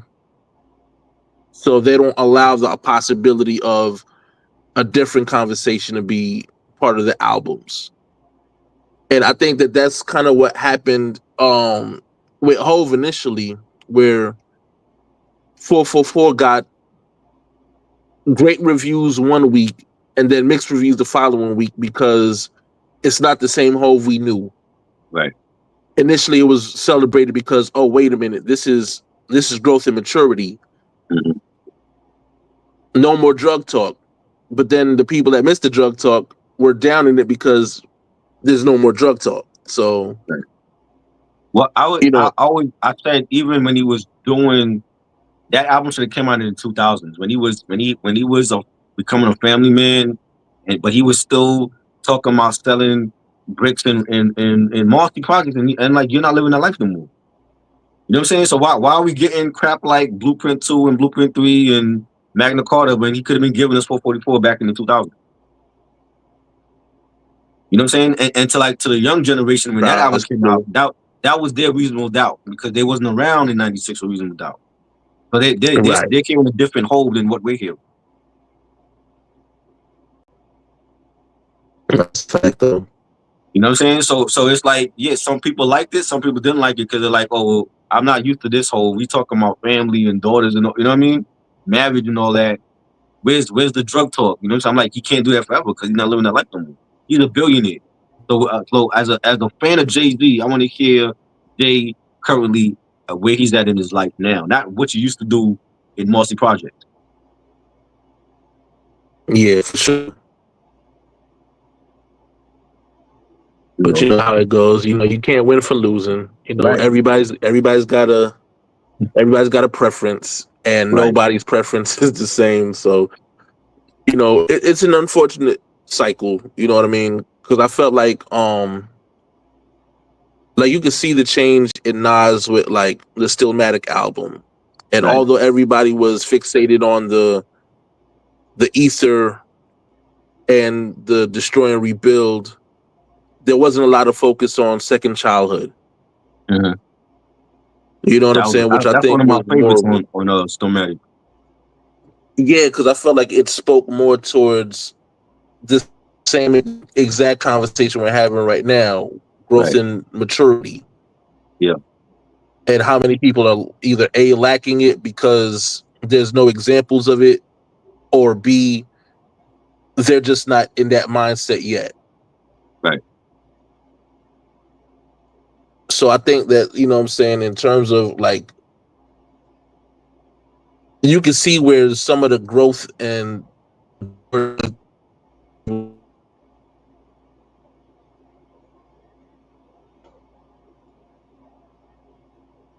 Did we lose these? Yeah. I think your signal is fading, DSJ. Idle Grace said the critiques about his flow and the production is what I remember. The content was celebrated. Yeah, like the 444. Like a lot of people loved the album, but then there were people that didn't like it because it wasn't the whole that we accustomed to hearing. You know what I'm saying? So like, if a 14-year-old is hearing that album, that to them is like their reasonable doubt compared to what we heard in '96. You know, it was two How did different you like artists. Jay-Z and Jay Electronica though? I didn't like that album. I really did, and I didn't like it because I just felt like this is your first album officially. Like you know what I'm saying? We've been waiting since the mixtapes and all that. You know what I'm saying? This is your first album officially, and you got Jay-Z on every song. That's like your sidekick, and the album wasn't just focused solely on you. It's more focused on the bigger name, which was Jay. You know what I'm saying? And then it's like some of the beats, like, and he had Alchemist on that album. I didn't feel like Alchemist gave him, you know, good beats compared to what he gave everybody else at that time, Griselda and Currency, and you know what I mean? Maybe he Yeah. didn't pick those beats. Huh? Maybe he didn't pick those beats. Well, who picked those beats? Because if it wasn't Jay Electronic and it was Jay, then the conversation now shifts to maybe Jay's the bad beat picker and not Nas. You know what I'm saying? Because the audacity for people to make a post about that album and say, "Oh, this is just as great as Cuban Link," because you had Ghost playing Jay-Z's sidekick. I'm like, but that they didn't plan it like that. That was Ray and Ghost were like homeboys. That's Ray's solo album, and Ghost assisted him on some tracks, and even had his own solo track on there, Wisdom Body. But it's not the same thing. You know what I'm saying? I wouldn't even compare those two albums. Yeah. You know, and I literally saw a post like that. I'm like, they're comparing the Jay Electronica album to a Cuban Link. It's not even in the same lane. Come on, man. What we doing? Crazy. It was weird just hearing Jay-Z espouse 5%er ideology. Like, I never knew Jay-Z to be a Muslim, Right. and certainly not to that degree. Now, maybe his affinity for Jay Electronica inspired him to rhyme about those topics, but it just seemed kind of fugazi lyrically that Jay-Z is now this highly enlightened person with knowledge of self when he espouses gross venture capitalist rhetoric throughout his own music. Right. And wasn't he the same one that was rocking that Illuminati medallion when he was out promoting Magna Carta? Yeah, that was like what, 10 years prior. Yeah, I remember that. Because when he was when talking to Angie Martinez and they looking at the medallion like, oh, he's part of Illuminati. You can't be both. You can't be a Muslim and Illuminati. But you know, Jay-Z is, this isn't that's not the first time where he's had uh, issues with cognitive dissonance. Like remember when he wore the shirt with Che Guevara emblazoned I on remember the that. front? Yeah, Now, that's when he did the MTV Unplugged, right? yeah. Yeah. Now, if anybody knows anything about Che Guevara was a serious revolutionary, and Mhm. he was not with capitalism at all. Right. Like he died was it the battle of the uh, y'all could look it up, but Right. uh, he went to war with Batista because he was trying to overthrow the Cuban government because the ruling class had done such a number on the people at the bottom. And how many of Jay-Z fans even knew who Che Guevara was, much less knew what his politics were. Well, I know who he was because they also did. There's also a movie with Benjamin Bratt, the actor Benjamin Bratt, who played Che Guevara. Mm-hmm. That was a great movie too that nobody talks about. I, but Jay-Z, he's made uh, dual albums with people that I gave a passing listen to. Like for example, I'm not a big fan of Watch the Throne. Mhm. I would rather have heard him do an album with Beanie Siegel back when Mm. Beanie That now Siegel. that was remember that was planned. It was supposed to be Kim, Beans, and Scarface. Mm-hmm. They were planning. I mean, maybe that was a rumor. They were planning to do an album together. It never happened. Yeah. You know. Ray Sean said, salute to Ray Sean. Ray Sean said, I love Jasmine Sullivan. Reality shows my favorite. I definitely love reality show. My favorite album from her, Mascara is my joint, and I love Tanaki. Now, I'm not a fan of Tinashe. I don't know what songs she have. All I know is that she dated a couple of ball players. That's really all I know about her. And that's another problem with R&B now. It's like we know a lot of these artists for who they're dating compared to their actual music. You know, whereas back in the day, we didn't have social media back then, so you didn't know who was dating who. But also in the past, a lot of the great R&B artists were great live performers. Right. Exactly. Like often you would hear about their reputation as a great live act before you even heard their music. Hmm. Now it's the reverse, where you hear their music.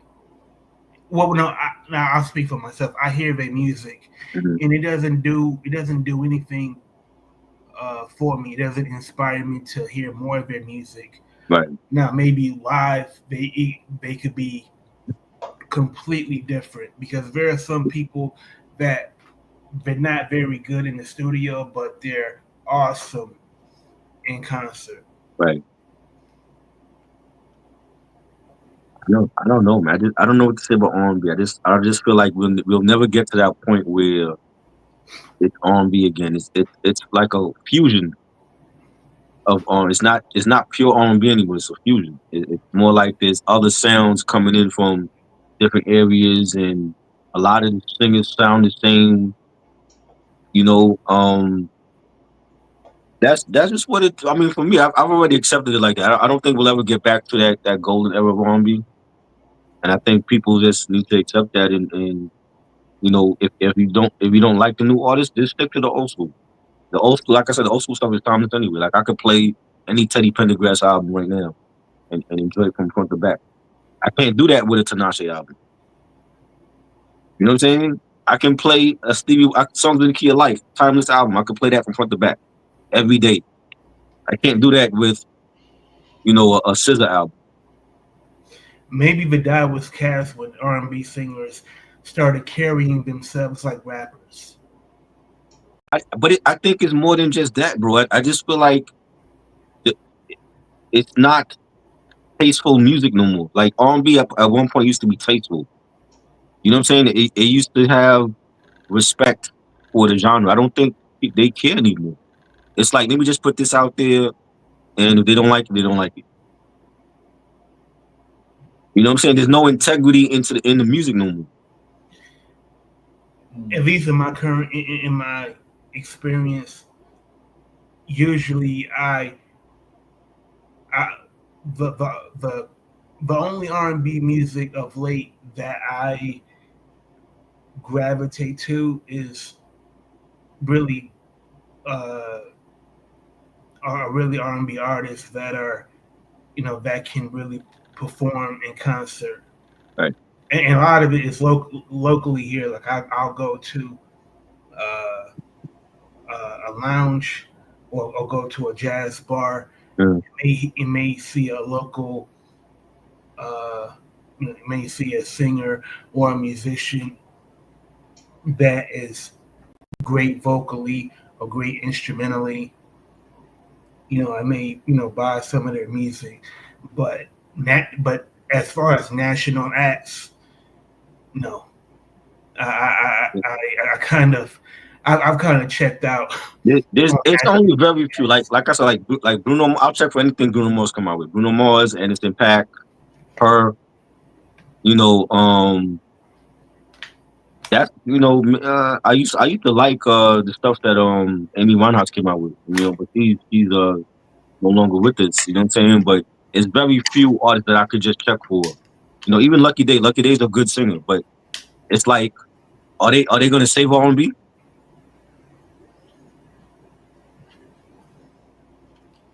But there's another thing at play here, Mm-hmm.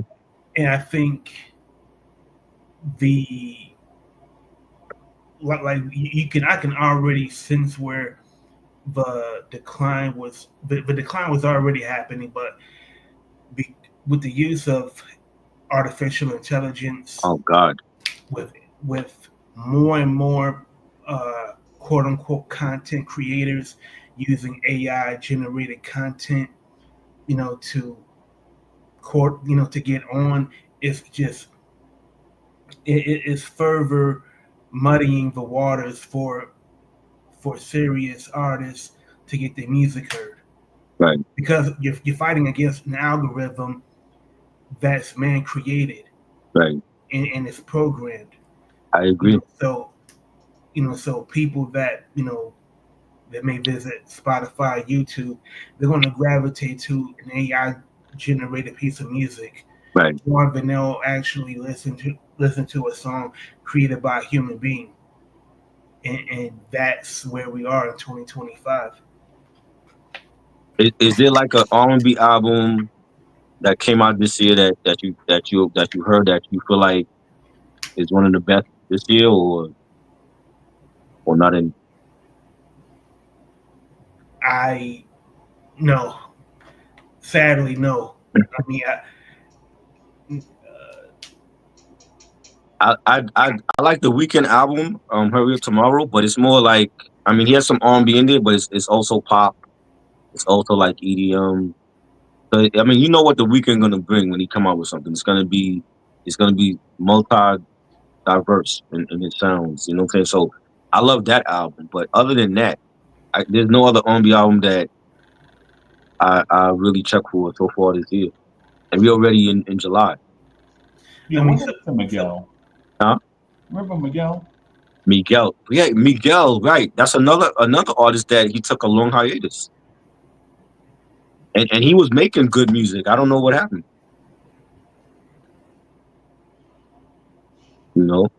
Like Jasmine Sullivan. Jasmine Sullivan has been dropping some good music. You know what I'm saying? But it's not often though. Her, same thing with her. It's like, where are these artists at? Like, those are the artists to me that's really doing real R&B that can say. Where's Frank Ocean? Frank Ocean hasn't dropped the album since Blonde. He shows up at Coachella last year with his back turned to the crowd. I'm like, something is wrong with dude. Like, you got to get help. What's going on? Every year they seen the teasers with Frank. Miles Davis thing. Every year they seen the teasers with Frank Ocean music. Oh, he's dropping new music. We still waiting. Yeah. To me, like the last, I don't know, like this might sound a little out of touch. Matter of fact, I probably am out of touch, but the last R&B artist that I really was digging was Bilal. Now it was like 2 years Oh, ago. oh, you know what? Bilal put out an album last year. Yeah, But I mean, it didn't go nowhere. Like he had a couple joints with like 11 tracks. He had a song with Robert Glasper that I liked. But I mean, he was good on the Pete Rock and Common album because he was like on 2 tracks on that album. You know, but I didn't hear nobody yeah. talk about his own album. You know, which is a shame because he's always been a dope singer.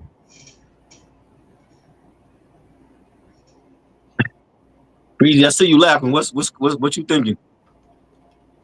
People ain't gonna put out no stuff because ain't no money in it.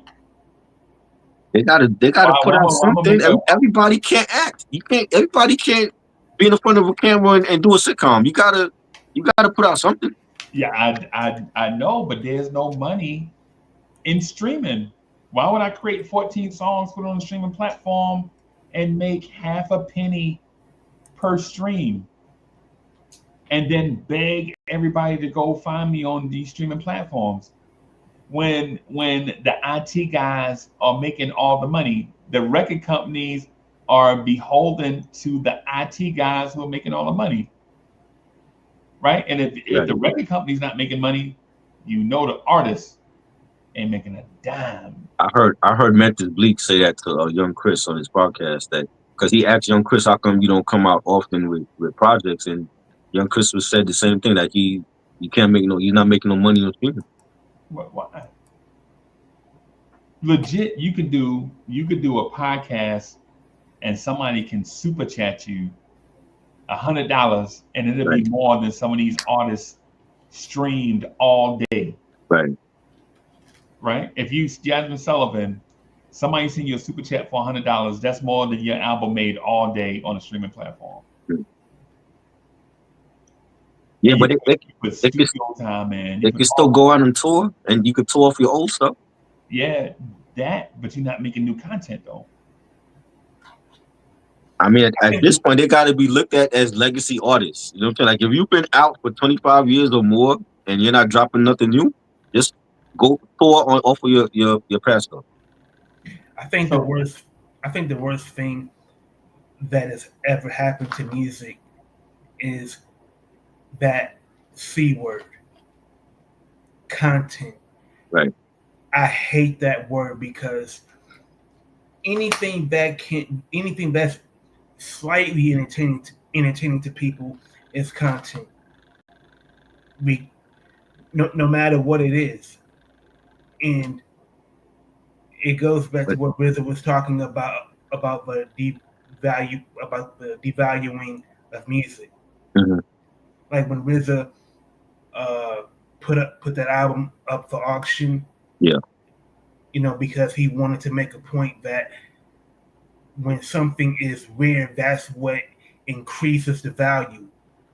Because the music industry is flooded with albums every day, there's no real incentive for people to check out an album, especially when every of the 100 albums or more that come out in a day, not even a tenth of them are any good.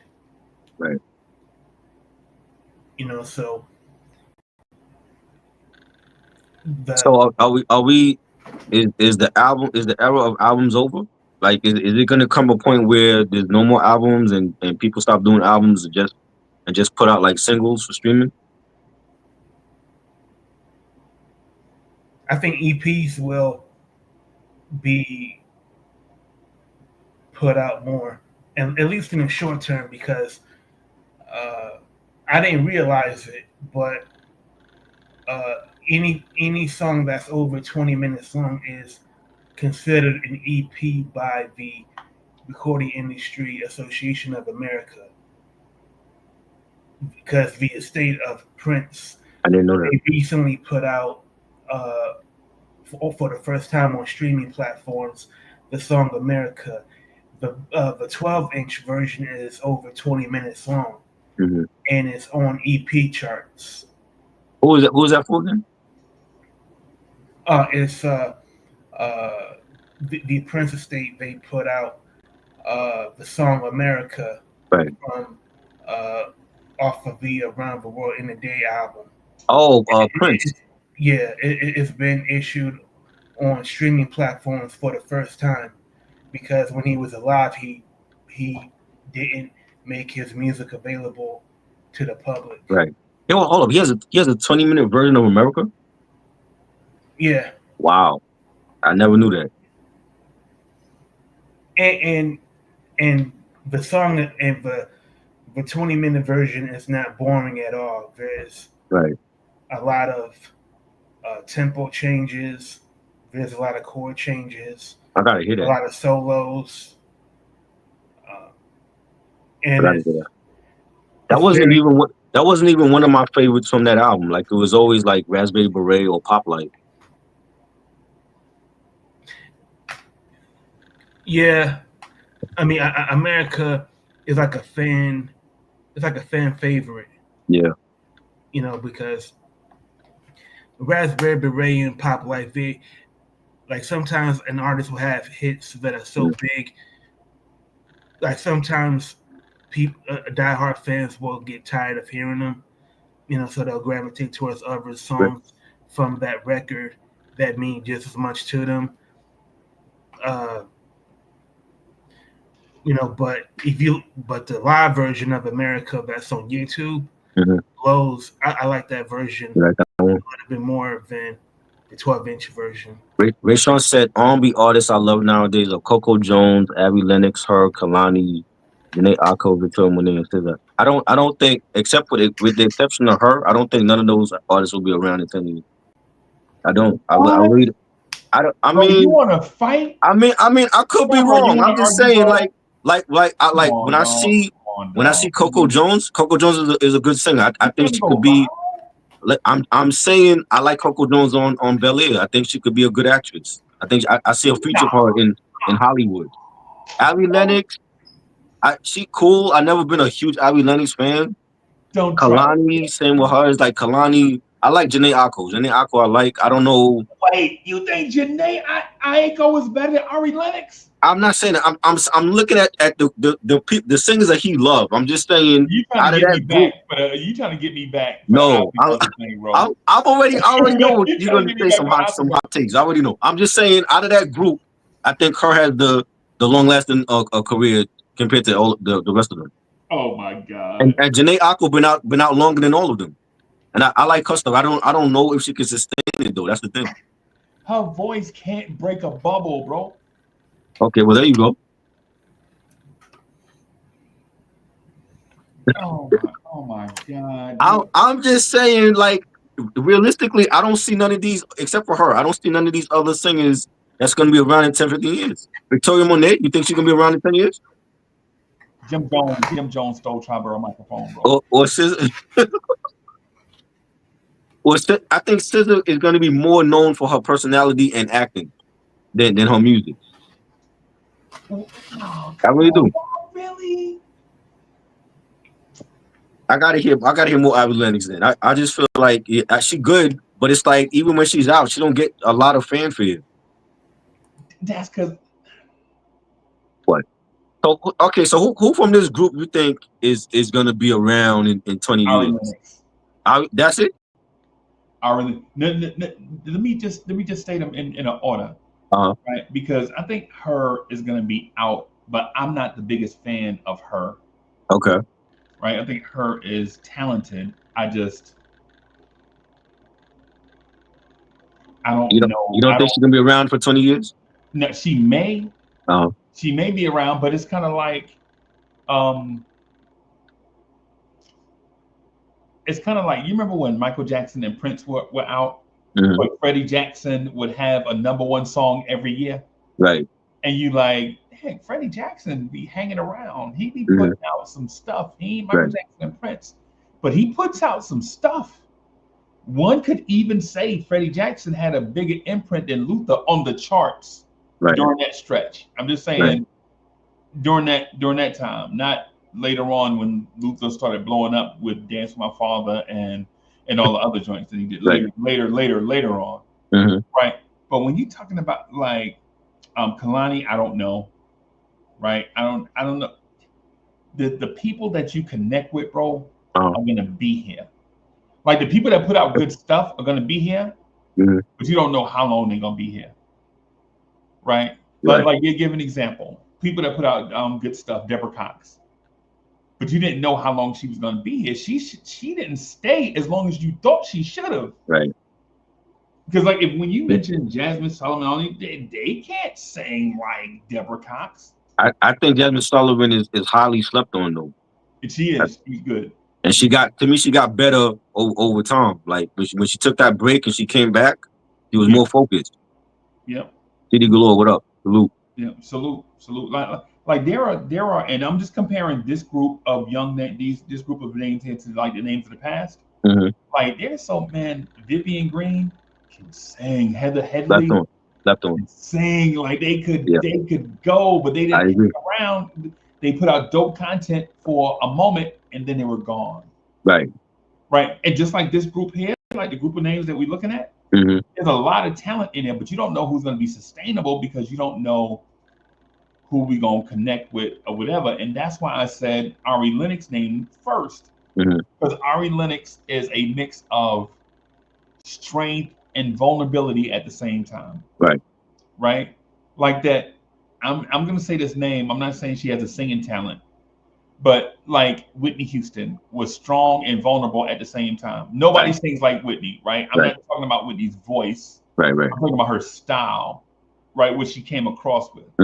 Like when Whitney used to have a song like "I Want to Dance with Somebody," she was telling you what she want to do, but as you listen, you're like, "Oh my God, won't nobody dance with her?"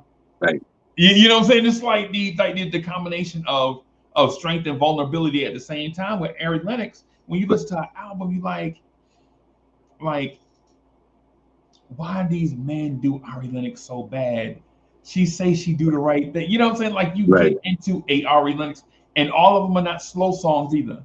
Like the mid-tempo joints, right? The mid-tempo joints, you're like, if she ever get there, you like, she is gonna be there. The only thing about it is Ari Lennox has been out for a long time. A minute, right? She left Dream Group and wanted out of it. You know what I'm saying? So it's like, what's next for her? You know what I'm saying? Yeah, she's dope, but it's like, that's what happened. It happened. That's what happened. When you leave a stable situation that you ain't going as fast as you want to go, but it's stable, and you leave for greener pastures, and you like, now you hunting from the greener pasture. When she how you gonna compete when your boss is J. Cole? How you competing with that? Because she didn't have to. Because she's in a different lane, and she's on the same highway in a different lane. Right. You know what I'm saying? Like she ain't like out of this group, what artist out of this group that Ray Sean named can give you a, I want to dance with somebody. I don't like I said, like maybe her. I don't see. Ray always stirring us up, bro. Huh? Why Ray always is Ray the dude from the other day? Is Ray the dude from the other day? Is Ray the other dude from the other day, right? Always. No, that's a different Ray. That's Ray Lansky from Jersey. This is Ray Sean Butler. He's he draws cartoons. He makes cartoons. Yeah. Really? Yes. He has his own channel as well on YouTube. We gotta see your stuff, bro. Yeah. He's good. He's good. He loves the manga, Japanese animation and all that. Yeah, he's a dope artist. And he loves music too. But I'm just saying, like, from that group, I don't see, like I said, other than her, I don't see nobody else that could do a I want to dance with somebody type of song. Like Janae Aiko is dope, but she also has songs like Pussy Fairy, like, you know what I'm saying? Britney never made no song like that. Yeah, I like Janae, but in my opinion, her voice can't. This at one point they compared it to Sade. I'm like, she gives Sade vibes. You don't sing like Sade. You don't sing like Sade. You want like cool, chill, relaxing music to smoke to? That's Janae Arco. But she don't sing like Sade. Who? They compared it to Sade. I kid you not. They compared it to Sade. He must be talking about Sade Jenkins. You know what I'm saying? Like she evokes. I feel like she's influenced by Sade, but she don't sing like Sade. Her and Miguel kind of remind me of each other at the same time in different lanes. Like I like both of them. Right. Like I have a playlist with both of them. Right. But and exactly what CD Gullo said. That's the problem right there. They can't sing like a Whitney or Mariah. Like singing for this generation is totally different. It's almost like when it comes to hip hop and they don't feel like their artists should be freestyling. You should freestyle. Right. We want to know how dope you on the mic. You should freestyle. But something that Whitney Houston and Mariah Carey had that I don't know if these new artists had is that Whitney Houston had Clive Davis and Mariah Carey had Tommy Mottola. Right. That's another thing, right? They had mentors at their label. Nowadays, the same label executive is the one that's catching the case. You know what I'm saying? How you gonna be mentored by the executive that's trying to fill on your butt? You know. And I want to dance with somebody. To me, I don't even know if that's really Whitney Houston.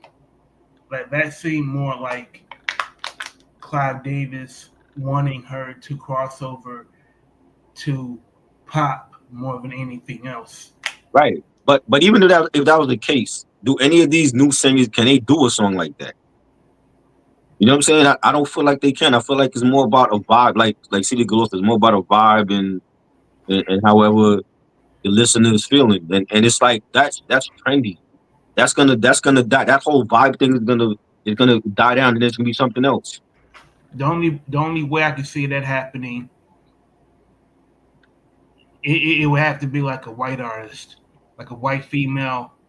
But why we gotta wait till Adele dropped to hear real R&B? Hey, as Prince once said, it's the sign of the times. Like the Z100 crowd, like I think there's a lot of people that would rather hear a white artist sing black music more than a black artist. I disagree. I mean, there's some good white artists, but when you mention them like an Adele or a Sam Smith, then it becomes, oh well, the white man is still in our culture. Can I? I'm repeating what Tank said. Oh, okay. Because we should all listen to Tank. No. But what I'm saying is that this is a sentiment that I'm not just saying alone. There are people that have said the same sentiment. Stephanie Mills also said that. So I think the taste of the music buying population, I could be wrong, but the numbers seem to indicate just that. Yeah, but I feel like when a Caucasian artist does R&B, it's like they're doing Blue Eyed Soul. So let's listen to them more than it's like I feel like we gotta blame our own artists too though. If they're not coming, if Tank is not dropping nothing that's noteworthy, why are you downing the Caucasian artists for doing something you should have been doing? So I just wanted to introduce one because I gotta do the show at 11, so I'm gonna jump out, man, so I can do the Knicks in that podcast. But I think there's a combination of a bunch of stuff, and so I think it's outside factors, right? I think the streaming part is a big deal, right? I think it's major. Why you won't make albums is because I don't make no money, right? Right. Two, I think the COVID imprint Mhm. really hurt music in general, right? The fact that it was a social distancing and we used technology during that era to do tasks that we once did in person, Right. right? And so if musicians and artists can do these things without being there with the audience, they'll do that because it's easier.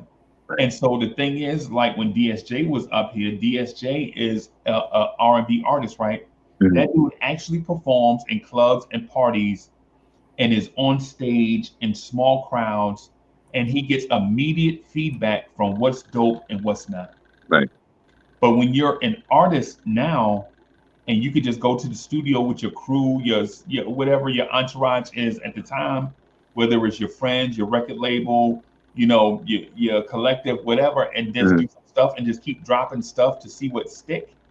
That seems like it's the way now, as opposed to what it was like when an up and coming artist like Mary J. Blige in 1990 and 91 was doing A&R tours in front of crowds, getting cheered off Right. stage or booed off stage, Right. right? And then now you have these people thinking like they look at the algorithm on a streaming platform and say, hey, just do something just like that. That's a proven way to go. And then you do it and it flop. Then you like, well, people just not buying streaming stuff. Well, nah. It's because you didn't write a song, go perform it in front of 1,500 people and get immediate feedback. Right. Erykah Badu had a song called Call Tyrone, right? If y'all remember that. I remember that. She did the song and she did it live, Yeah. right? And people liked it, and then she started putting it on stuff. Right. But the artists now, and I'm not saying this is a bad thing, I'm saying it's a circumstance. Mhm. Right? One of the circumstances is whether we want to believe in this thing or not, whatever your stance is with COVID, social distancing, and all that stuff, people were separated in a way that people were not separated in our lifetime. And we had to get used to it and learn new habits. And we got to try. There were people, think about this, there were people 14, 15 years old during COVID that became adults during that COVID era. So all they know as a young person growing into adulthood is social distancing. Right. Right. And so what that means is the way that we connect is different. Like the way that we connect is different. Mhm. Unlike before this thing, streaming was still there and it was having an impact, but it was hit or miss. Right. You could do a song, and if it hit, then it was a smash. If it missed, you're like, just try something else until I hit. Right. But now with this thing where you detached, and now like some of the names y'all said tonight, I ain't never heard these people, bro. You know what I'm saying? Because I don't see their name on signs at the Civic Center or the football stadium, Right. or listen, hear them on the radio. Such and such is coming to such and such and such. March such. You know what I'm saying? Yeah. And we kind of get away from that. And so when you get away from that, you kind of go back to what you know. Like for me, a black man in my upper 50s, Mhm. for me, when I don't have a thing like that, I go back to what's comfortable. I Right. get back in my comfort zone, Right. which is the stuff that I already like. Right. So why would I try new stuff when I already know if I play the enchantments, if I play You played that last night. Yeah, you remember the enchantments? Yes, I remember that joint. The Yeah. Gloria joint. Yeah. Yes, and I can play the enchantments. I can play Tower of Power, Mhm. right? I can play Ex-Girlfriend, right? I can play all of these because I know I can play Sweet Obsession, Right. right? I can play the Good Girls, the Jones The Girls. Good I can Girls. play- Wow. I can play MC Trouble, Mhm. right? I can play Sister Sledge. Mhm. I can play Kashif. I can play Miles J and Kenny Burke. Because Right. I already know these are joints that I like. I can play Patrice Russian, D-Train, Slade, Brick, Daz Band, SOS Band, Gap Band, Cool in the Game. You know, I already know who dope. And I can pick out the songs I like, put them in a playlist, and keep playing it. Right. But then when it's something new, you don't know what you're gonna get. then you ain't seen them sing. You ain't seen them live, and now you don't know if they're a great performer live or not. Which that used to be a thing. You remember Right. a thing? Is this artist talented or is this a studio artist? Mhm. Right? Is this Patti LaBelle or is it Keisha Cole? Right. Right? And no disrespect to Patti, who's awesome live Mhm. and maybe not great in the studio, versus Keisha Cole, who's awesome in the studio and maybe not awesome live. Right? Maybe Right. not, depending on which Keisha Cole you catch. E- Right? Enigma said, I think the accessibility of things of the internet is great today, but I also miss when we had the monoculture when everyone was used to watching the same shows, movies, and TV. Right. When you can legit you get funneled to something and take your pick. Right. Right.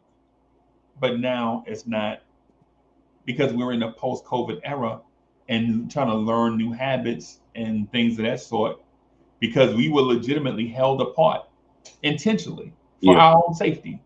And we learned isolation habits, and we, instead of us unlearning those habits coming out of isolation, we carry those habits in our daily life, and we just got to get you. This is the new normal, basically. Right. This is the new Right. normal. But I gotta get out of here, bro. All Sorry. right, man. Salute to you, bro. All right, y'all. All right. Salute to Killer Tape. Shout out to you and Enigma. Killer Tape said, "What up, Try? Sorry for joining late. Is there any new info on Noble's passing while suicide? I have no idea. I don't know. I saw EDI put up something last night on his YouTube channel. So I guess he's talking about like funeral details, but I don't know when the funeral is or what he died from. It's a shame either way. Another member from the Outlaws is not here. Enigma said, speaking of R&B, do you like the song Things That You Do By? Yeah, I love it. I love the remix with Missy Elliott with a classic song. After that one Gina Thompson album, I didn't hear nothing else no more. So I don't know what she's doing now. Killer Tapes also said, yeah, I saw something about Janet Jackson dating Maxwell. I don't know how they linked up. Well, I would love to hear Janet and Maxwell collab, but if she's happy with him, then I'm happy. And we got, of course, Erykah Badu and Alchemist album. I can't wait for that album. I feel like it's gonna be fire because Alchemist is just killing it right now with anybody working with. I'm definitely looking forward to that. Rocco, what you think? On what front? On the Erykah Badu and Alchemist album, do you think it'll be like a good album? I mean, I have the highest amount of respect for both Alchemist and Erykah Badu. Yeah. And Erykah Badu is a serious artist. She's very frisky. She's playful. Yeah. She is very witty and very cunning with her use of social media. Mm-hmm. But there's a method to her madness, and I think the way that they're teasing this project is very on brand for both of them. Yeah. I truly believe that they took their time, and it's the best music that they could write together. I feel like everything's been thoroughly turned over. They cut the fat, make sure that the album is lean and mean. Mm-hmm. So I have faith that it's going to be dope. Yep. I know Alchemist has said he was very nervous working with her because she was like, he's a big artist to him, and he's worked with other big artists, but this is like different for him, and doing like a R&B hip hop album, I mean, they put out the first single. I like his Over the Mob Deep Realist instrumental, and if we gonna get an album like that, I'm already I can't wait. You know what I'm saying? I know Alchemist is gonna kill it, on the beats thing, and Erykah is gonna bring her style and her flavor to his production style, and I think it's gonna be great. And he has a lot of stuff that he's coming out with also. He has the Mobb Deep album he's working on with Havoc. He's He's doing Alfredo 2 with Freddie Gibbs. He's doing an album with Future. I don't know if that's dropping this year or next year, but he's doing an album with Future. He has the album with Mos Def that's coming out. So he has a lot of stuff on his plate. Yeah, Alchemist is he's on the tear right now, no doubt about it. CD Galore said, "Did y'all like Erica's mixtape? Can't Use My Phone." I did like it. I like the fact that it was like it seemed like she made that whole mixtape around like Hotline Bling when that song came out, but she did it like in a clever way, even with the skits and yeah, that was a dope mixtape. I think people slept on that. I'm not even going to front. I didn't hear it. Yeah, it was a dope little mixtape. Couple of songs that she put out, and yeah, like some skits, and I think she even used the Hotline Bling instrumental also. Like she has like sang over it. You know, CD Glue also said, "Yeah, R&B is not pushed like that anymore. Just SZA." I listened to the SOS album. I like the production. I think she had some dope ass beats on there, but I don't think she can sing. What people call singing now is totally different than what I grew up on. You know, and I think it's more like a vibe, like you had said. I think it's more like a vibe and a mood, and I don't look at SZA like she's a singer. You know, like when you listen to Whitney and Mariah and Mary J and Aretha, like they gave you goosebumps on your arms when they were singing. I don't get that from SZA. I think she's more personality. Her personality is real bubbly, and people like her. But singing wise, I don't think she can sing.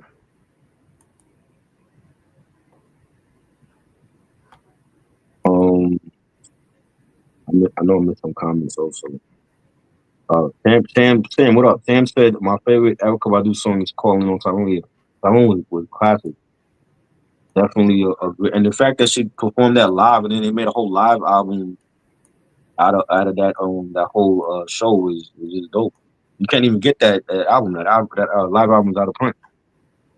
Yeah, but it goes back to what Freeze was saying. Yeah, and I totally believe, like, George Clinton had a saying called "Let's take it to the stage." Mm-hmm. Like the way that you built your following was by being a great live performer, right, and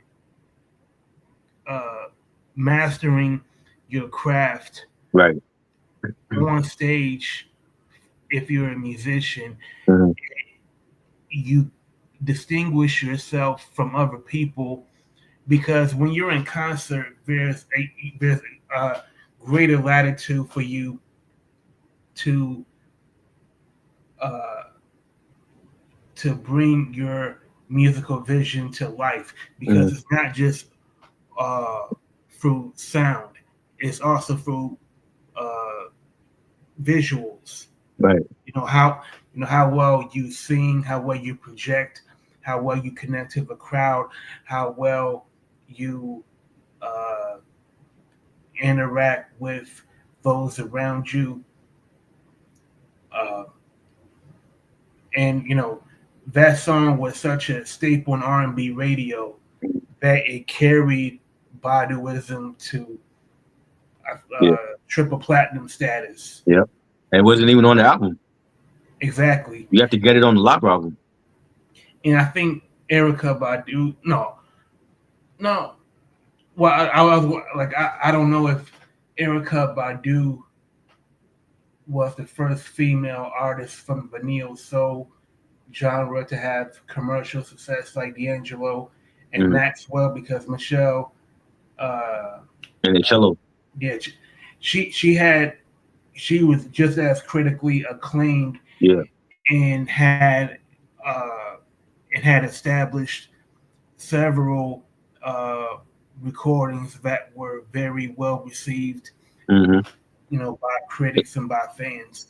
Except that was a very transformational period in music. When she came out with Plantation Lullabies, though, like I didn't I don't think she was considered neo soul back then. I didn't hear the term neo soul until like Erica came out and D'Angelo and Jill Scott.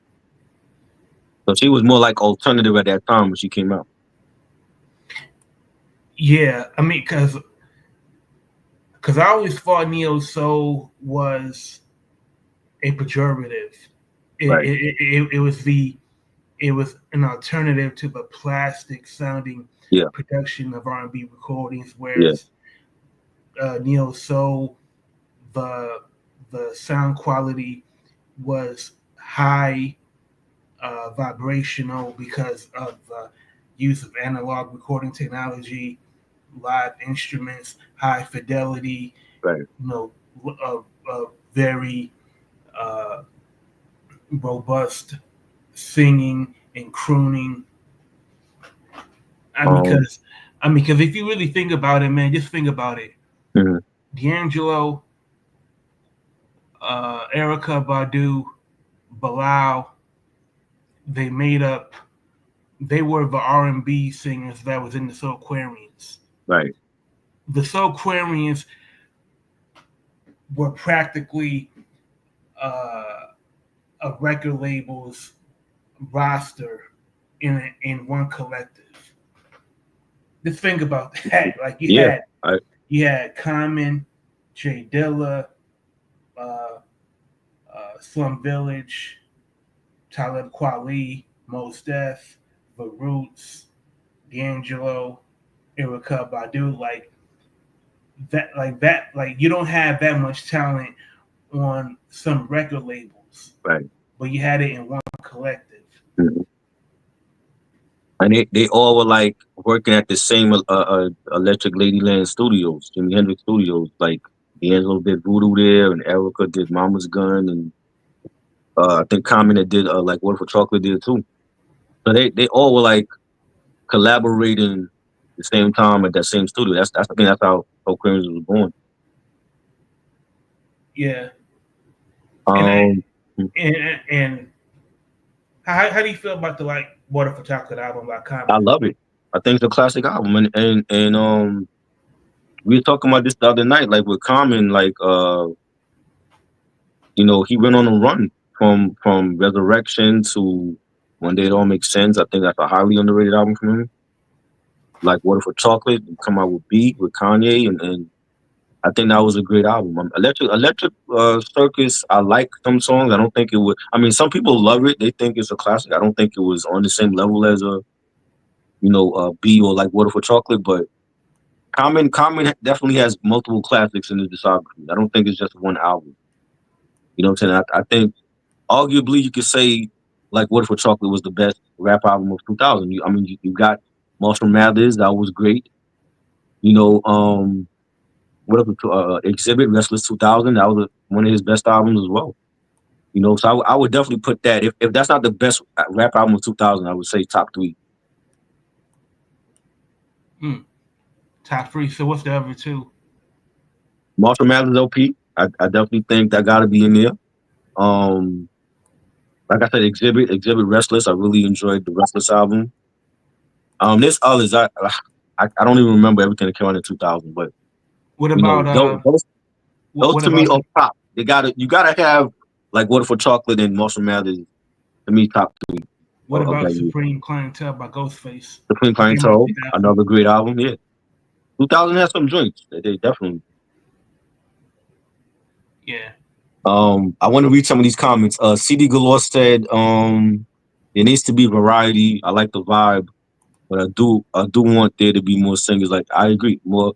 We need more Whitney and Mariah's, and not just this is a singer that she has a vibe, and you know it's a mood or whatever. You know what I mean? I'm not hearing that when it comes to R&B. It's just more mood music than anything else. I don't think that'll ever happen. No, nor do I think it should happen, because Whitney Houston and Mariah Carey, like their talent is once in a lifetime. Like especially Whitney, like she had her musical sensibilities range from gospel to R&B to dance to pop. Like she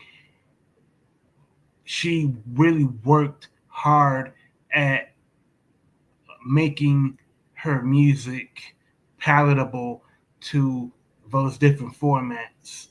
Right. And because the music industry was so much different back then than it is now, I don't think another artist with the pipes of Whitney or Mariah could emerge in the same way in 2025. Right. I mean, I don't know. I never want to say never.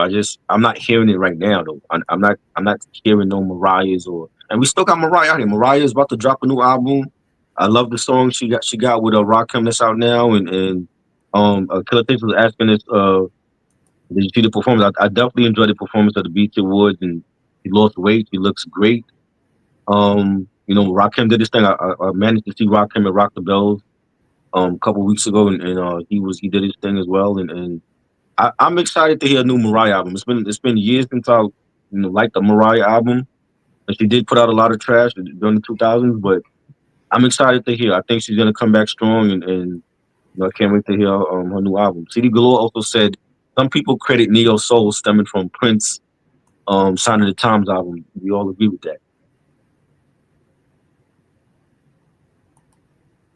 What do you think about that? Is Sign of the Times a Neo Soul album?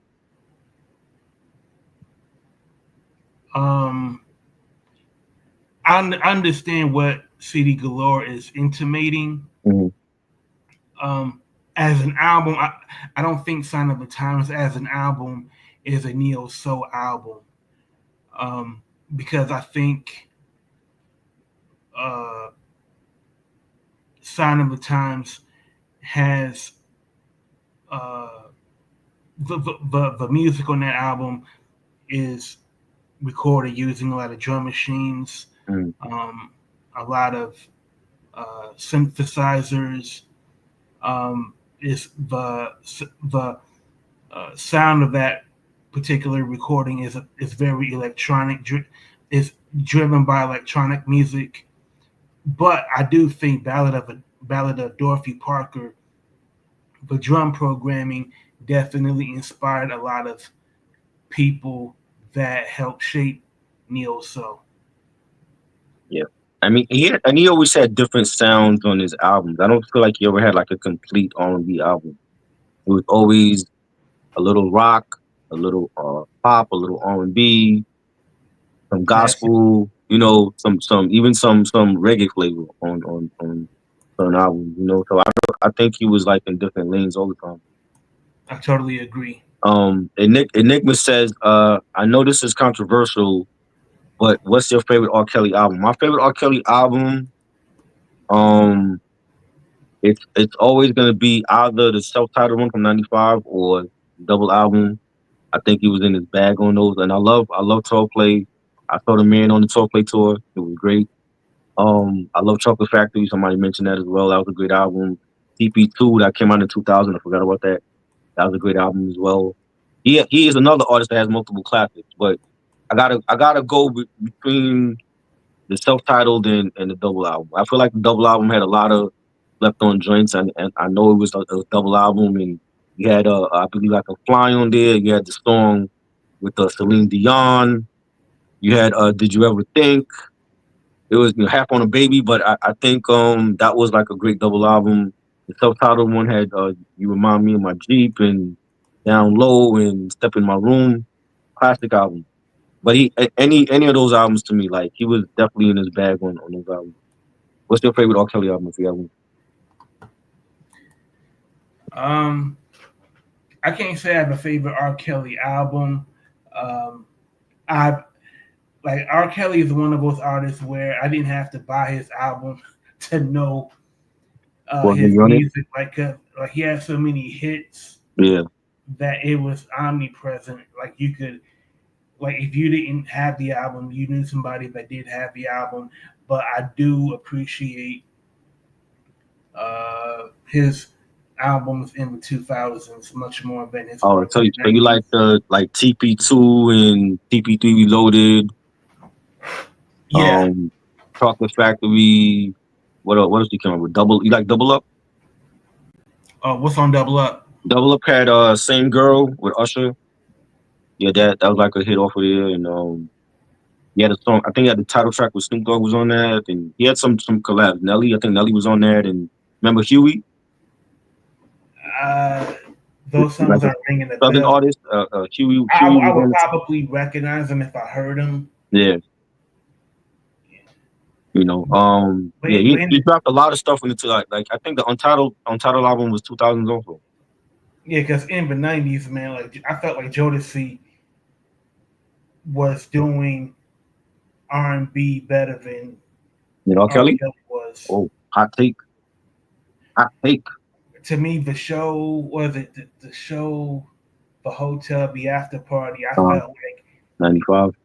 yeah, I So felt like you feel like that album was better than the self-titled R. Kelly album?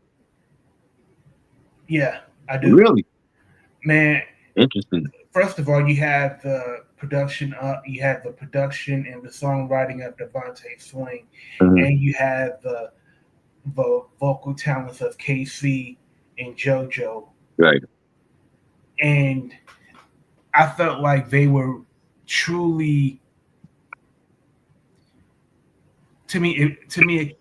I looked at Jodeci as being the creme de la creme of R&B in the '90s. So I put Jodeci at 1A and maybe R. Kelly at But 1B. at that time, they were down one member because Devontae had like that incident at his house with a home invasion, and he wasn't around the group, so it was just the three members he was seeing. The only thing I didn't like about that album, it was too many skits. Like the skits went into the songs, and I felt like they could have just separated the skits or not put them on the album and just give us Yeah, like all the songs because it like the production was dope. They had like a lot of potential songs that could have been singles, but they didn't drop a lot of singles from that album. But I just when I play it's like I want to just skip through the skits. I just felt like the skits was annoying. yeah. I could see. The skits really didn't bother me because I felt like they were. Uh, I felt like the skits were a way to break up the songs, Right. and the songs were so good. Yeah, the songs were dope. I They didn't had some really. dope. It didn't really. It didn't really bother me as much Right. because the if I remember correctly, the skits were uh, were room numbers. Yeah. I do Like remember different some of the members had skits being different there. room numbers, Yeah. They, and they had like a Ron Jeremy skit on there or something. yeah, because I think the skits, it was a way to show their sexual debauchery Right. and just how much they were So living so it so up. you mean it wasn't doing that on like on the first two albums showing their sexual debauchery? No, yeah, they were. I'm talking about the skits. Right.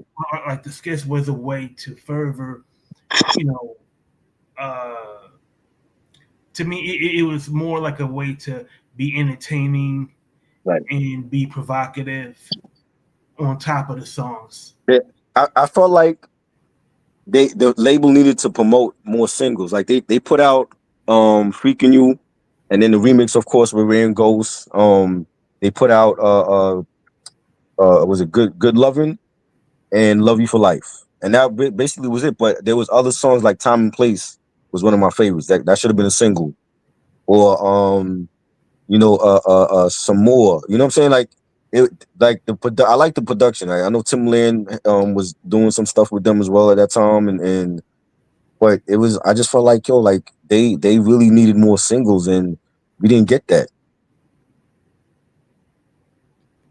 You Yeah, know, Killer but you know Cake what? said, But I will right. say, but I just want to say, Jodeci, they had a song in 1994. Mhm. They had a song that I wish was on the show, the hotel, the after party. It would have fit in perfectly. You remember the song, "Come Up to My Room"? That was from Murder Was the Murder Case. was Murder was the Case Yeah. soundtrack. Man, it was supposed from what I remember, it was supposed to be on Jodeci's album as well, Right. but um, Suge wanted too much money for it to be on the album. Right. To clear, to have the album also appear on Jodeci's album. Right. So the label figured, hey, we got enough songs for an album. We don't really need that And album. at that time, I believe they were being managed by Death Row, right? It was them and Mary J. I heard something to the kind. Mm-hmm. I don't know if that's true or not. Right. But I do know that I do remember, reading that Suge had a lot of ties to Jodeci and Mary J. I don't know if he was that manager. was like a rumor that he was managing, like, or co-managing them. Yeah. And Killer Tape asked this, what happened with Soul Queries? Did they ever drop an album? I think they were supposed to, but unfortunately it never happened. We lost Jay Dilla. We lost Phife Dawg. You know what I'm saying? It was just that should have happened when they did that group picture, and we just never got it. We just got different collabs instead. But I think a Soul Queries album would have. I mean, they could still do it. I mean, half of the there's still members that's alive. They could still do a Soul Queries album right now. But that will require a time commitment from all involved. Right, and they're all busy. Exactly. And they were busy back then. It's just that they would have to like really commit to doing a crew album, and I don't know at this point where each one is at in their lives that they want to do that. Especially Q-Tip. Like Q-Tip has never been seen. He hasn't been seen at all in the last couple of years. It's like he pops out every now and then, but it's like, is Q-Tip gonna show up for the album? I mean, is Talib Kweli going to commit to being in the studio long enough to stop focusing on trolls on Instagram? Right. You know what I'm saying? You got Mos Def is busy, and his daughter's out there as being an artist, and I don't know. I think we should have gotten that a long time ago. I don't know if we'll ever get that. And that's one of those what if moments. Like, what if we had a Soul Aquarium now? I will say they were in their best position to record an album together in the early 2000s because each member of the Soulquarians was at least gold artists. Right. So any record label would have had no problem, signing them and bankrolling a recording budget for them, to put out to record an album and then give them the support to put the album out and tour behind it. Or at least if we don't get an album, at least give us a tour. I would love to see all of them on tour together. See, I wonder if you're a tour promoter, how do you determine who's going to be the headliner? That's another thing also. Who should be the headliner out of all of them? Should it be Erica? Should it be wasn't Raphael a part of them too? Raphael Sadiq? I thought he was down with them at one point. Yeah, I don't know if he was a member of the Soulquarians. Right. I know he was down with the Uma. He was down with Tribe's crew. Yeah. But that kind of like makes him a honorary member. He's done stuff with those artists. As well. Right. So it's like does Tribe become the headliner, or you know what I mean? So D'Angelo, does he become the headliner? Wasn't Q-Tip and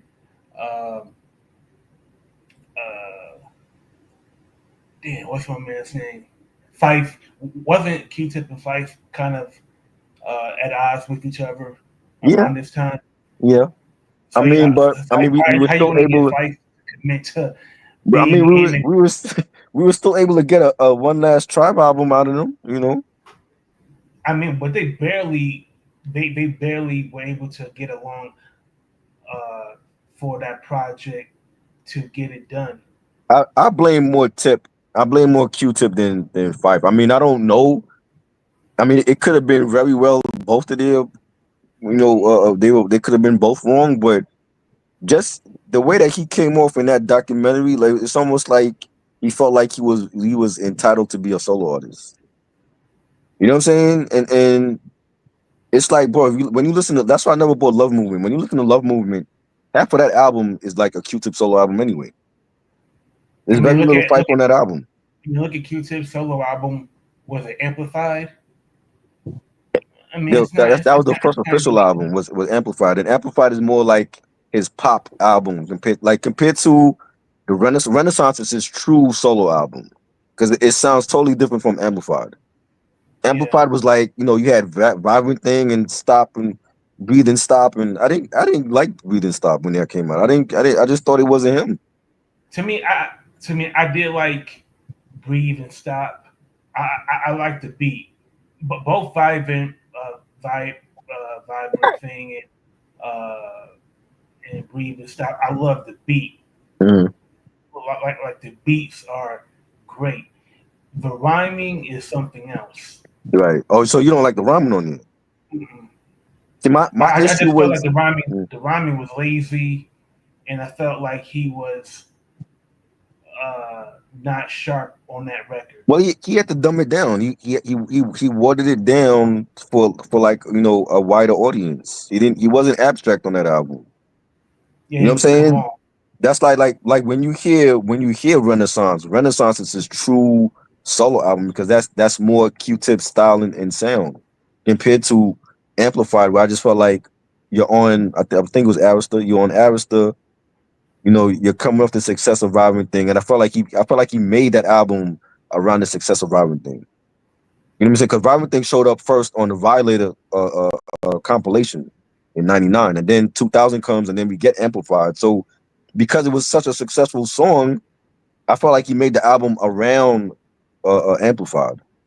You know what I'm saying? And he gave us. I like Let's Ride. Let's Ride was dope. You know what I'm saying? But the rest of the album is like I remember doing the review with Reg, and it's like when you hear it, it's not even some of Jay Dilla's best beats on that album. You know what I'm saying? Yeah, So it was like when you hear Renaissance now, that's his true solo album to me, and he got a Grammy nomination for that.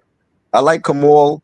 Kamal was like another eccentric project because like he was singing on that. He had a live band with him. And that was at the time. I remember when Arista sent me the sampler because I was on the street team for that album, but they shelved it over here.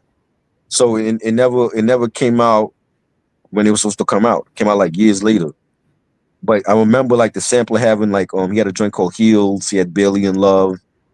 Um, he had another song. I forgot the third song on that sampler. But when I heard it, it was like, okay, so you're Q-Tip trying to be Lenny Kravitz now. is it You was know, you it know what was I'm it a was it a saying? situation where like the label, you know, may have you know, like record stores might have gotten the pre-order numbers and said, there's not enough buzz for us to stock this record. So I don't they know.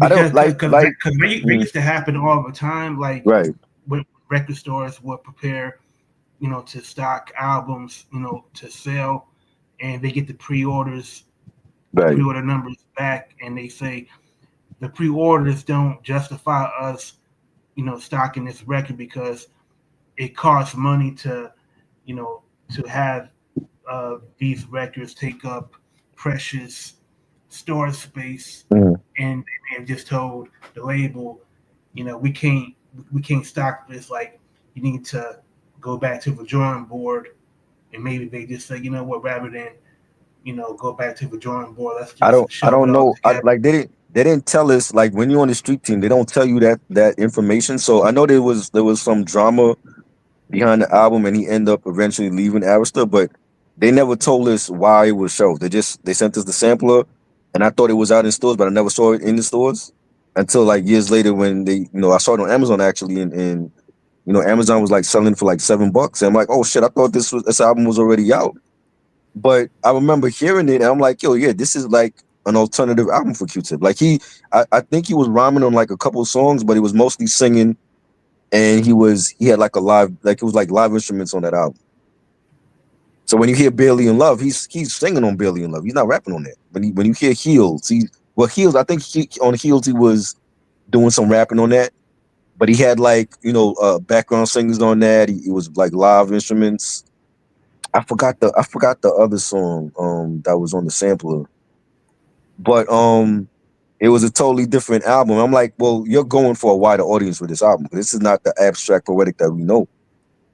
You know what I'm saying? But that's what he's doing. I mean, he's the abstract for a reason. Like he's gonna, you never know what you can get with Q-Tip. You know what I'm saying? And that's what I've always liked that about him. That he doesn't stick to the same old thing. Like he's not afraid to try new things as an artist. You know what I'm saying? But it's like when you hear the Love Movement, it's all half of that album is all Q-Tip solo joints on it. It's like Phifer's barely on that album. Yeah. You know what I mean? And that's why I never liked it. I'm like, I don't like this. This is not Tribe. This is a Q-Tip album. You know what I'm saying? Like in disguise as a Tribe album. You know, like I like Find a Way. That was dope. And the joint that he had with Nori, I forgot the name of that joint. That was fire. But the rest of the album I didn't care for. I just like this is not it. And we have to wait until Phife passed away to get another true Tribe album. You know, what else I'm reading here? Are they talking about Keith Sweat? And I've never seen Keith Sweat live. I would love to see Keith Sweat live. Never I never went to none of his tours. You know, but he's definitely a legend. He has a lot of great hits and albums.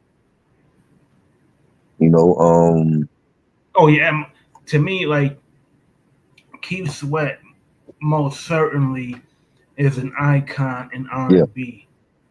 I mean, not just his own music career, but the careers that he helped cultivate, from Silk, Cut Close. Yeah. I can't think of everybody else. But I heard a rumor that he was. You remember a singer named Sam? It was Sam Salter. That he had helped Sam Salter's career or something like that. Nah. Okay, maybe that's just a rumor. I had heard something like that. Yeah. I mean, I mean, he could be right. I just haven't heard it. Yeah, he's a legend. I never got a chance to see him live though. You know, one of these days, hopefully. That first album is chock full of hits. Oh yeah. My God. Like definitely. He can tour behind that album for the rest of his life. And you got to think, like he's one of the faces of New Jack Swing. When New Jack Swing first started, he was right there. You know, I Want It, that's a New Jack Swing track. Mm-hmm. You know, Teddy Riley produced that. Like he was one of the faces of New Jack Swing. You know, him and Heavy D and the Boys and the group Today, Rex and Effect. I'll Be Sure. You know, even Bobby Brown. You know, the Don't Be Cruel album. That's New Jack Swing. You know, I would like to see a New Jack Swing tour. That's what they need to do. Yo, you just jogged my memory, man. We talking about New Jack Swing. Yeah. I'm laughing at the memory, but have you ever seen I'll Be Sure perform at the Apollo in 1988? I just saw I'll Be Sure at Rock the Bells. He was great. No, yeah. I mean, I'm talking about like at the Apollo. Yeah, there's video back footage in the day. Man, like I had no idea I'll Be Sure was so bad live back in the day. Like vocally, he was terrible. Oh wow. You know, I'm gonna put it in the chat. Mm-hmm. But well, I mean, I don't feel like he was the strongest singer, but I felt like for his style, for his falsetto, he was good for what he did.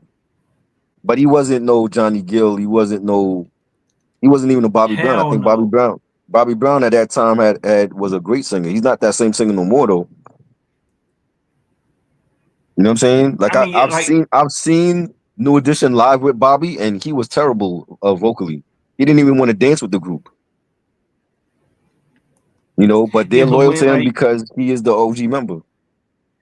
when New Edition, I'll Be Sure, and Bobby Brown, when they Mm, were on the same bill in 1988, yeah, I'll Be Sure was the headliner, and by the yeah, end of the tour, Bobby Brown was the headliner, and both their albums were blockbusters. yeah, and they came out the They same were they day. were they were mega smashes, Hmm. but the difference was Bobby Brown was exceedingly Hmm. superior Oh yeah, as a singer and as a dancer and as an oh entertainer yeah. overall.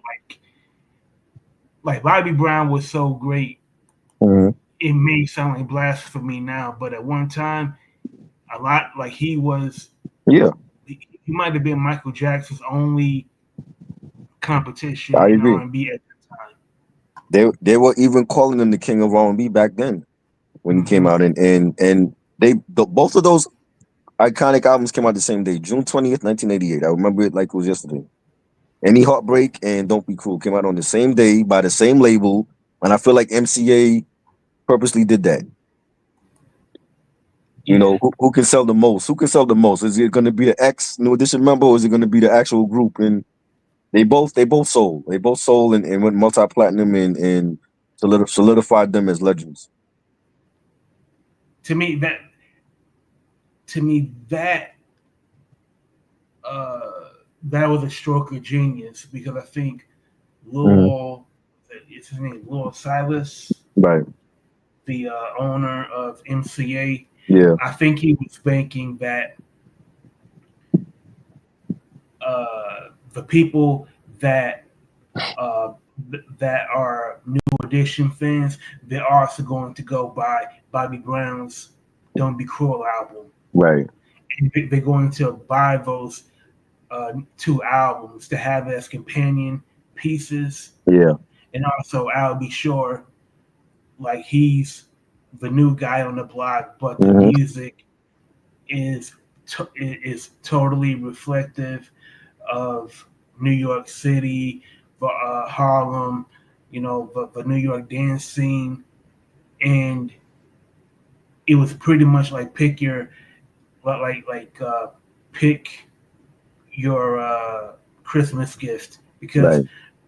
whatever album you buy is going to uh, be worth it.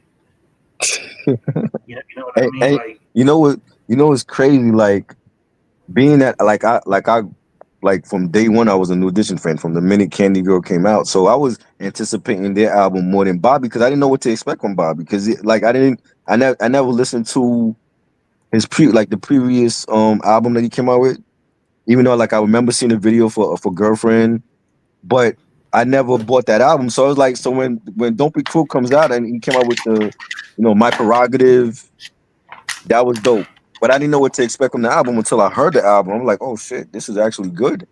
And then he came out. We kept coming out with different singles. The Don't Be Cruel joint and Every Little Step and Roni and Rock with You. I was like, yo, I love this album. But I was looking forward more to the NE album because like they replaced Bobby with Johnny Gill. And at that time I didn't know who the hell Johnny Gill was. I'm like, who's this Johnny Gill guy? Who is he? Remember, I'm like 11, 12 years old, so I don't know who Johnny Gill is until he comes into New Edition. And then like my mom already had like his older music, so I had to go to her like, yo, who's Johnny Gill? And I found out that like he did stuff with Stacey Lattisaw and all that, and but when he came to New Edition, I didn't know who the hell he was. I was like, who's this guy? Yeah, and yeah, how's this album gonna sound? How is it gonna sound differently from their previous stuff? You know what I'm saying? So because really, like the last album that Bobby was a part of before he left was the All for Love album. You know what I'm saying? But I think like they scrapped his vocals on like a lot of the songs, and he was on the album cover, but he wasn't on a lot of the songs. So I'm like, well, he's gone. In between those albums, they put out a 50s like rendition album, Under the Blue Moon, which a lot of people slept on, and you know, even at that when you look at the documentary for BBD, even in the documentary, they talked about how Ralph was already ready to he was ready to leave. Like he wasn't trying to stay around after Bobby left. So now you got your leader that's ready to go after Bobby leaves, and you're stuck with basically BBD, like the first incarnations of BBD before they were actually becoming BBD. And I was like, well, how is this album going to sound now that Bobby's gone? They managed to keep Ralph, but they got a new member, and I don't know who Johnny Gill is from A Hole in the Wall. So I was more anticipating Any Heartbreak than the Bobby album. But when I heard the other songs on the Bobby album, I was like, yo, this album is actually dope. So I became a fan of like both albums at the same time, and I said, I'm like, yo, at some point I want Bobby to come back to the group, and he did. But when that album came out, it was like everybody was calling him the king of R&B. Like he was everywhere. You know what I'm saying? Like he could sing, he could dance, he had the charisma. He was the bad boy of the group. You know what I'm saying? And this is before he even hooked up with Whitney. You know what I'm saying? So that like for that like short time, it was like, yeah, he was the king of R&B. This is before R. Kelly. I'll Be Sure was out, and I liked his first album, but I don't feel like he was better than Bobby at that time. And also like the Don't Be Cruel album is very funk heavy. There's a lot of bottom end on that record. Right. And Teddy Riley and Babyface, they gave Bobby Brown their all time best. Like I don't I don't even think if Babyface would have put out those songs himself that they would have been half as Mhm. powerful. Yeah. It was a nice balance of New Jack Swing, and you had your ballads, and that was the makings of a classic album, and he just needed those two producers. There's artists now that they can't have even one producer do their whole album. They need various different producers to do their album. And also like Jimmy Jam and Terry Lewis producing the Hmm. entire Any Heartbreak Right. album was a stroke of genius because Definitely. yo the way that Jimmy Jam and Terry Lewis incorporated Johnny Gill's voice Hmm. to the group, it Yeah. was very genuine and very organic. Yeah. And the last song on the record, Boys to Men, Voice to Men. Yep. I mean, that's some of Johnny Gill's best vocal Yeah. riffing, For sure. period. For sure. He fit right in with them. Like see, I was so accustomed to seeing the five members from Boston. They all friends. They all grew up together. And then when this new member comes in, I'm like, who the hell is he? I don't know this Johnny Gill. You know what I'm saying? And I didn't know nothing about him. And I was like, I don't think I really accepted him into the group until like when when um when he came out with his solo album in 1990. The self-titled joint with my and all that, and because I didn't know who he was, and I'm like, Bobby just left, like it's too soon, you know what I'm saying? And I wanted Bobby back in the group, but it took a while for me to like really accept John, and even with the members, like the members they've said this in interviews, like it took them a while to accept him into the group too. I think like he had said something he was on Sean Stockman's podcast, and he was talking about when he first got there, like him and Ralph didn't like each other, and it took them a minute. It took Ralph a minute to like act to really warm up to him, because Ralph wanted Bobby in the group, and it was Michael's decision to have him out of the group, and it took Ralph a minute for him to warm up to Johnny. That's how I felt. I'm like, who's Johnny Gill? Like I don't know this guy. I never heard none of his stuff before. You know what I'm saying? And it was like it took a while to accept him into the group. Like I don't really feel like he really became one of the guys until like that BBD period. Like when they did Word to the Mother, when they did that from the remix album, when they did that song, that's when I felt like he was like one of the guys. But You for that you whole album, even though he had like great performances on Can You Stand the Rain and Boys to Men and the Any Heartbreak title track, like he killed that track towards the end of that song. But me being like a lifelong fan of New Edition. I didn't accept them until like the BBD Word to the Mother joint.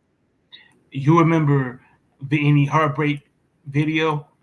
Yeah, I remember that. Where they had like Whenever the Johnny, cars and everything, and yeah, like Johnny Gill's dancing. yeah, It was so it was off. funny. Yeah, cause he couldn't dance, and that was the thing they were trying to teach him. Like he could sing, but he didn't have the steps. So I remember him talking about like he had to learn the steps like them. He had to learn their steps because they had like a certain dance that they would do as a group that he had to learn because he couldn't dance. And at You that know, time, it's like Al B. Sure was a dancer. He was dancing. Rob Bobby was dancing. If you couldn't dance, you was asked out. you know, Chucky and, Booker. Chucky Booker was another one that was dancing. You know what I'm saying? and also like Johnny Gill he was such a ham because like he would like they would be doing choreography and they would Yeah. be staring right into the camera, doing ad libs. hmm Yeah. And yeah, that's how like it just took a while to warm up to. It was like I had to get used to him in the group, and now he's like one of the guys. You know what I'm saying? And especially after everything that they've been through. You know, Imagine, imagine if Bobby Brown was in the Any Heartbreak video instead of Johnny. As far I as like mean, doing the Bob, choreography, right? it man, He would have been acting like a damn fool. He would have been out dancing them and showing off. And I think that's what happened when he was doing that anyway. You know what I'm saying? Like they have the tour stories where he was on tour and he was like, showing up the guys on stage and all that, and they just got fed up with of his crap. So he needed that break away from them so that he could become his own star, and they needed that self searching and found a great additional member to add to the group and really it added like when I look at the Any Heartbreak album, it adds like that was grown New Edition. Like they went from Candy Girl to Can You Stand the Rain all in one album, and I think Johnny brought that grown and sexy element to the group that they needed, because before then they were calling them a boy band. You know what I'm saying? And I think like once he joined the group, that brought the grown and sexy audience to them. And also like a lot of their friends like myself, we grown up with this group. We saw how they was from, love to Cool It Now and Count Me Out to, the If It Isn't Love. And I think their fans were getting older and they wanted more mature music from them. And they had to make that progression. And I think Johnny brought that element to the group that Bobby didn't do, because Bobby was being petty and immature and he wanted to become the star. yeah, and I think uh, with the Any Heartbreak record and tour, Yeah, New Edition became cool. yeah, Like they became symbols of what you aspire to be as far as being suave, right. being smooth, the way you carried yourself. Like that was encapsulated in in that record and tour. I agree. Yeah, and even the way that they carry themselves, like they always dressed up for award shows and they had like the dancing steps in unison. Like they reminded me so much of the Temptations, even though that wasn't my era. And I always look at New Edition like that. They were like my Temptations of the '80s. That was like my Temptations. And Hmm. I feel like they patterned themselves after like groups like the Temptations and the Four Tops and the Delphonics. And Johnny. That's why I say Johnny was a perfect fit, because he was doing that anyway. He was dressing up.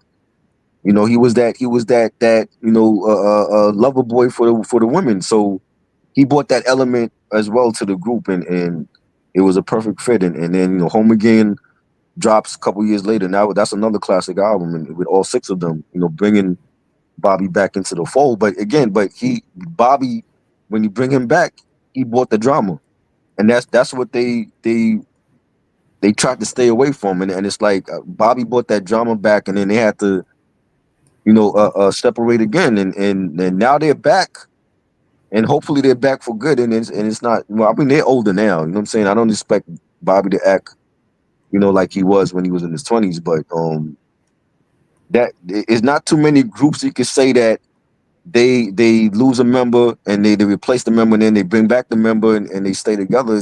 We saw that shit happen with Drew Hill and that didn't work out. You know what I'm And saying? also, Huh? and also keep in mind when Bobby Brown returned to New Edition in '96, he was still flying high on the success of his own career. Right. Don't Be Cruel, and even the second solo album, Yeah. it was commercially a disappointment, but it still went platinum. So in Yeah. But Bobby's I mean, mind, he's still a I did superstar.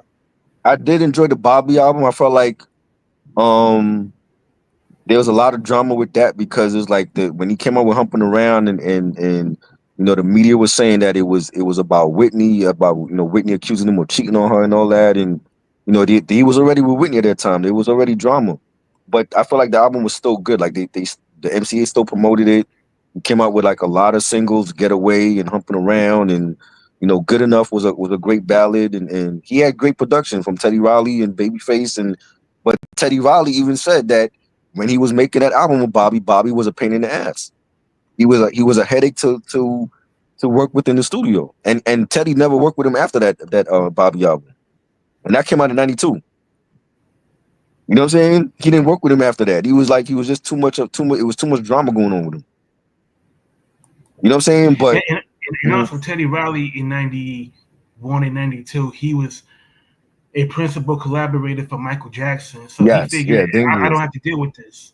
Right, exactly. Like if you're working with the king of pop, you're working with, to me, the best all time artist ever with Michael Jackson. You give him a classic album with Dangerous, and then you got to go work with Bobby Brown after that, and he's already a diva. He's already letting fans know like, yo, like I don't need no audition, they need me. You know what I'm saying? So it was like he was a headache to work with, and I'm like, yo, like he had so much talent, but it's like he was a bad boy, and I feel a lot of groups had bad boys. Like Donnie Wahlberg from New Kids on the Block, he was a bad boy as well. People David forget Ruffin like on this Temptations dude was a bad boy. literally got charged with arson for setting a hotel on fire. You know what I'm saying? Yeah, Like when they were on tour, so it's not like Bobby Brown was the only bad boy ever. I mean David Ruffin was a bad boy. Exactly. You know what I'm saying? David Ruffin was a bad boy. So it's not like he wasn't the first, he won't be the last, but it was just when you see like how talented he was, and it's just like I feel like he let the drugs and the liquor and the women ruin his career, and with how he is now, it's not how he would. How when you look at him now with the group, I feel sorry for him because it was like he's not even a shell of his old self. You know what I'm saying? And I know like he had personal issues. He had a stroke, and his daughter died, his wife died, but I want to see him get better. He's not well.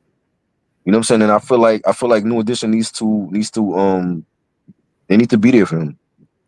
You know what I'm saying? Like I don't want to wake up tomorrow and hear like, oh, Bobby Brown took his life.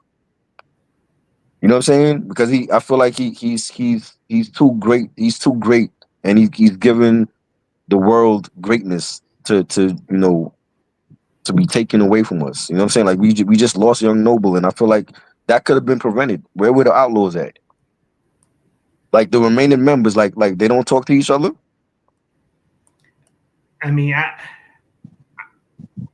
to me, I don't know if they may have been there for him, Mm-hmm. but maybe there's only so much you can do for somebody that's in that state. Like I think like maybe the family should have been they should have formed, I don't know, like a prayer circle or just close ranks and try to get him psychiatric help, I because when think you're having suicidal thoughts, I think you're not thinking clearly. mm. No, I was saying I think we got to check up on our peoples, man. Like if you really fuck with this person and you consider them a friend and family, you got to really do a wellness check on your peoples and see how they doing. There's a dude, a homie of mine that I've been cool with on Instagram for like the last 15 years. His name is Rap Generation, Flynn. He's from Australia, and I haven't seen or heard from dude since last year. And I like just yesterday, I had this feeling that something was wrong. And I had to reach out to like certain people that follow him on Instagram and that live in his country to really see, like, check up on him and see, like, is dude okay? Because I haven't heard from him, and I know the last time I spoke to him, he was going through like some personal stuff, and that's been the homie from day one. I never had no issue with him for anything, and I consider him a friend, and I want to be like, yo, like, I want to make sure that he's okay. If I ain't hear from you in 6 months, I want to know what's going on with you. That goes for you, Rocker, or for Reg, or for Killer Tapes, whoever that I consider like my people. Like, I want to know like my people's is good, and not just a front on the gram and be like, oh, this is my people's, but we don't talk. You know what I'm saying? Like, I had to literally like hit up some people that know him. Like, yo, like, where's Flynn at? Is Flynn good? I ain't speak to dude since last year. It's already like July, and he hasn't posted anything. And you know what I mean? So I have to reach out to him to be like, yo, like, where's he? And I still don't know I still don't know if he's good. Like, I heard people, some people hit me back and said that, they saw him post on, I think, on Facebook or whatever. So he's alive, but I don't know if he's good. Like, you could be good and not be good at all. You could be alive and not be good. So I want to know that he's good, and because I ain't speak to the homie in a minute. Mm-hmm. Yeah, that's real. You know what I'm saying? And you know, I would want that done for me. If y'all don't hear from me in 6 months, I would want somebody to like, yo, like, we'll try it. I ain't hear from this dude in a minute. So that's just how I am. Like, I gotta check on my peoples to see if they good. If I ain't hear from them in a minute, you know what I'm saying? So I hope he's well and he's doing good. And I mean, if he took a break from social media, that's cool. But if there's something else going on, like don't do nothing crazy. Like hit me up and let's talk. You know. Yeah, I totally agree. And I feel like if the Outlaws is truly, Young Noble's people's, like, were they there for them? Because I don't know. This came out of nowhere. Like him, I'm surprised still that this even happened. I'm like, this is not, and he's not like the first member to go from the Outlaws. That's the thing. It's like there's other members that's dead as well. So it's like, are they cursed? You know what I'm saying? I feel like that group is cursed since Pac has died, and you know, if they all close like they portrayed, then where was EDI and Castro and Napoleon at? Like, they should have been looking out for dude. I mean, 6 months ago, he Young Noble, he put out a tribute song, Mm-hmm. Tupac, Fatal Hussein, and Gaddafi, Right. called what is it called? Pac, Yak, and Fatal. Mm-hmm. And to me, it's one of the most moving tributes to Tupac, and definitely to Fatal and Gaddafi, because he's Right. pretty much bearing his soul. Yeah. And to me, I consider that one of Young Noble's finest. See, I didn't even know that song came out. Like, the last song I heard from him was the Nas diss. Remember when he made that diss song going at Nas? Yeah. And even when EDI, like, people was asking EDI, did he co-sign it? And EDI came on his podcast and said he don't condone what Noble had done, like going after Nas. It's like, after so many years, like, now you want to attack him? The diss to Nas was it was weird and unusual, Mm-hmm. because whatever whatever problems he had with Nas reached out to Mutulu Shakur when Mutulu had gotten out of prison, Right. on compassionate release. And Mo Preem said on the Art of Dialogue that Nas and Mutulu had a long conversation about a lot of things, about um, political activism, Black liberation, Right. community organizing, So if Mutulu himself, who was the stepfather of Tupac, if he could break bread with Nas, then whatever problems Young Noble had with Nas should have been dropped, just out of Right. respect. I mean, and also it's Right. been 30 years since Tupac passed. Like the if Tupac was alive, I highly doubt that Tupac would still hold on to Yeah. same grudges he had against Nas uh, that he had, when he was in his 20s.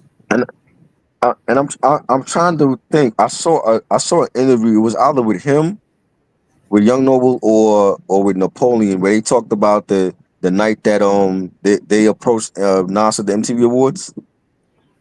You Yeah, remember hearing that? And they were yeah, like how Bryant Nas Park. was, huh? It was at Bryant Park, right? Right, and they were like how Nas was with the Bravehearts, and he was scared, and I'm like, come on, like y'all really doing this after like how many years? Like we not over the East Coast West Coast thing already? Yeah, that was Snoop saying that Nas was scared because Tupac and Suge had surrounded Right, Nas and the Bravehearts, and and as it's been talked about, Snoop wasn't even in Bryant Park. right, He was nowhere near there, so he would not know what was happening right. between Nas and Tupac anyway. Yeah, that's right. I think with Napoleon, because Napoleon said that Snoop was lying about that shit. He wasn't in, you know. Yeah. I I just was like, come on, like, are we really rehashing this? Like I feel like a lot of these platforms are like in love with that down period. You know what I'm saying? And it's like they want to rehash old wounds. It's like let this shit die. Like we lost two legends over a coastal beef anyway. Why do y'all want to like keep rehashing old shit and oh Nas was scared like come on. What is that gonna do at the end of the day? So y'all gonna look at Nas differently even if he was scared? Even if that shit was true, I'm not gonna look at Nas differently. You know what I'm saying? Like I don't understand like why people can't move on from that. Even now, there's heads that I know that's all they want to talk about. They want to talk about, oh, I will never listen to West Coast hip hop because of what happened back in '96. And come on, man, we over that already. It's time that people move on from that. This is why there's like a generation gap between the older heads and the young heads because the older heads still want to hop back on shit from the '90s. They don't know how to move on from shit. You know what I'm saying? Oh, I can't listen to drug rap because my uncle was a drug dealer. Like, come on. Yeah, I feel like once Biggie and Tupac died, you know, even there's a saying, even warriors put their spears down on Sunday. Yeah, I mean, it's like like let it, like after they died, man. There's no war. The war is over. Like nobody won.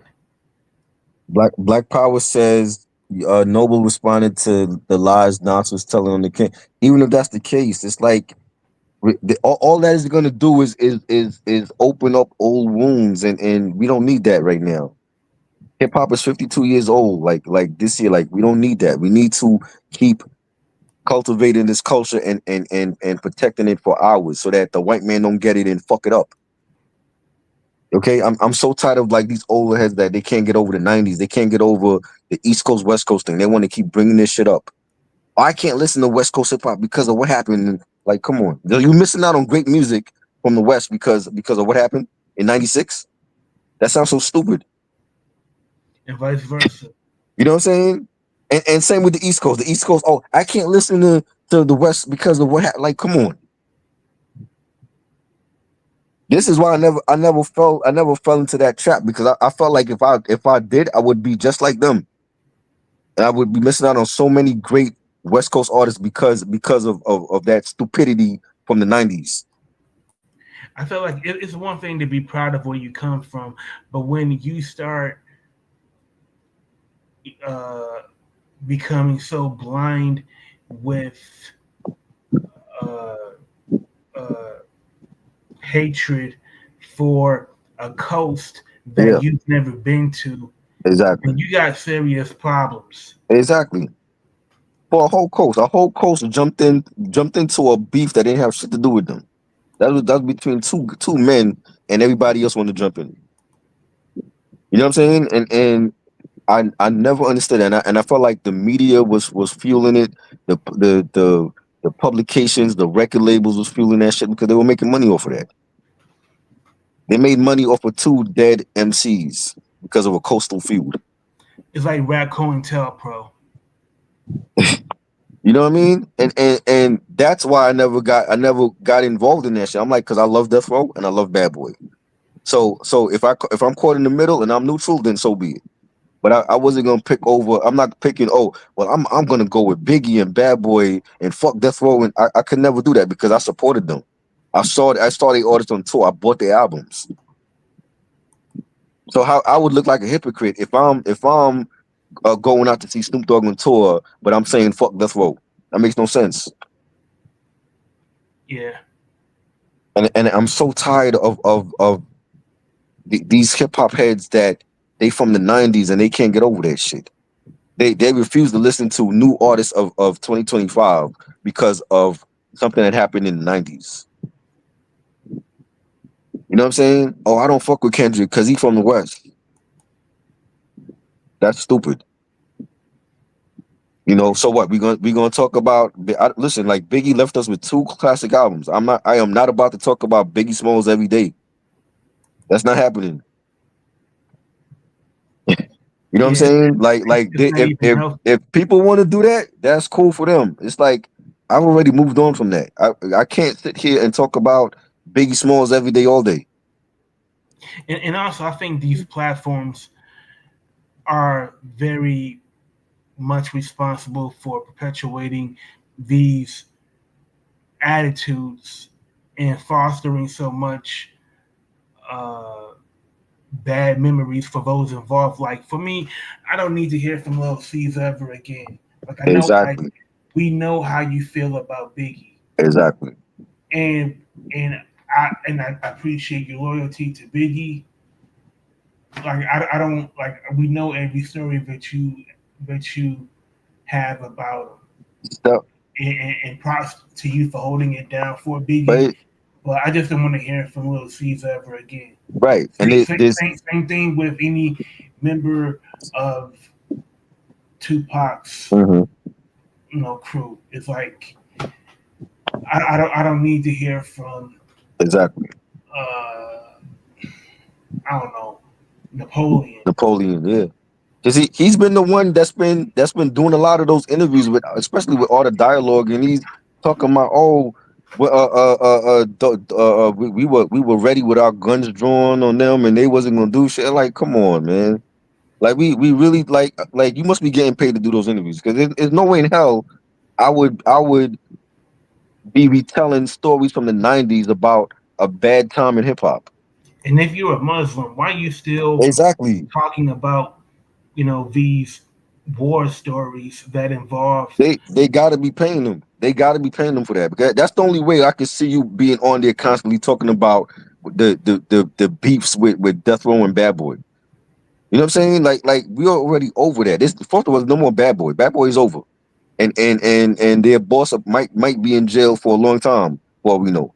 You know what I'm saying? Biggie's already dead and gone. Same with Pac. It's like when you on there, I like those are the type of platforms that I don't watch because I don't want to keep rehashing shit that I lived through as a teenager. You know what I'm Yo, saying? like, All that shit happened when I was like 15, 16, and I was there for that.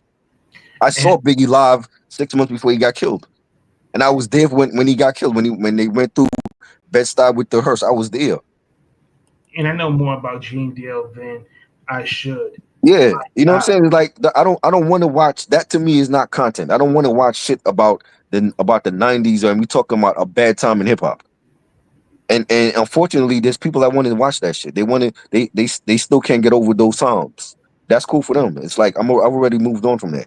I mean, could We you ain't, imagine? Could you imagine if people, if there were platforms that was constantly badgering KRS One? Tell me your thoughts about Skylar Rock's murder. How did you feel when you learned that he was killed Right. breaking up a fight? We already heard that already. That's why he made a self-destruction. That's how that was created. Because he wanted to stop the gun violence in New York. And unfortunately it got worse, but he wasn't gonna come out with a self-destruction every year. But and it's like, yeah, we I lived it. Okay, I don't want to hear about it again. You know what I'm saying? And unfortunately, it's like a lot of these platforms. That's how they get their views. They want to keep rehashing shit from the '90s, and that's cool for them. It's just I'm not talking about that stuff. You know what I'm And saying? I've never seen so-called street guys talk more about what what is happening in the streets more than ever on public platforms. Like you hear both dudes on Clubhouse and Twitter Space talking about, this dude snitched, this dude, we packed out this dude, because he was running his mouth, and we did this on Pyru. Crazy. Like I really have nothing better to do. Yeah, it's like I could imagine, like, for certain artists how they might feel uncomfortable even answering those questions, especially if they squash the beef with certain artists, or they don't want to relive that time. You know what I'm saying? And it's like, when I remember seeing the Mac 10 interview on Vlad, and he's talking about, oh yeah, when Common had beef with Cube and West Side Connection ran up on him. I'm like, you really feel comfortable talking about that? Like, because Right. Cube and Common already squashed their beef, so like, I guess he don't give a fuck. I'm like, you really you really feel comfortable talking about shit that's already over with, and you're not even a part of the West Side Connection no more? And I think Mac 10, I don't think Mac 10 really cares since him and Cube are estranged. So I guess he figures, screw it. It's like, I don't care for it, bro. It's just like we gotta keep elevating this culture and this genre, and talking about shit that happened 30 years ago is not doing that. And That's if you're only gonna gonna harbor old feelings again. and if you're gonna talk about things from over 30 years ago, talk about the positive things. Talk about the things that did the culture good. Exactly. I don't Math Hoffa. I don't have a problem with Math Hoffa's show. It's just that, you know uh, um I like the fact that Math had on like legends like, Drez from Black Sheep and Michael Bivins, and I like certain episodes that he has. I don't have no problem with that. It's just that when they start talking about, you know the dark days of hip hop at during that time, it's like that just I just like tune out. I don't want to, because I already lived that shit. I already seen it. I don't want to hear about it. You know what I'm saying? And I've seen it already. I remember when they had Tretch on Mm. Math Hoffa show, and half the interview was talking about Tupac. Yeah, And I'm like, come that on, man. that's Like why I Tretch, didn't I Tretch didn't has watch a it. It's like, bro, like, come on, man. That's what we doing. like to me, it seems like, and Nori does the same thing. Like anybody that has even met Tupac, you know, they interview the guest trying to dig up dirt Right, on Tupac, which is weird. It's like, right. dude, Facts. I like agree. you got Tretch on. Hold on, I agree. like I you just, got I just, Tretch. you know, it's like that. I think that was part of the downfall for the Outlaws, because like Pac was such a enigmatic figure for them, and he was their leader. And once he was gone, it was like, okay, so what's next now? What they coming out with? You know what I mean? And I feel like that's why people slept on them after that, because it was like you didn't have Pac there. Because most of the time when you hear them, they were on a Pac track. You know what I'm saying? And I felt like they had great chemistry with Pac, but that once their leader left, it was like, okay, so what they coming out with? You know what I mean? I did like Fatal's album, In the Line of Oh yeah, Fire. yeah. In the Line of Fire, yeah. So I mentioned that earlier. Like, that to me was a great album, and I remember when Stretch and Barbito was playing joints on that album, and this is like during the time, like, when all this stuff was going on. I think Pac had just passed, and they're playing the Ghetto Star joint with Tame One, rest in peace as well to him. And that was a phenomenal album, definitely a underrated classic. you know. But it's like we didn't get the real debut albums from Young Noble and from Napoleon and Castro and all the other members, and Pac had all that stuff planned for them, you know, before he had passed away, and it just never happened. Yeah, to me, of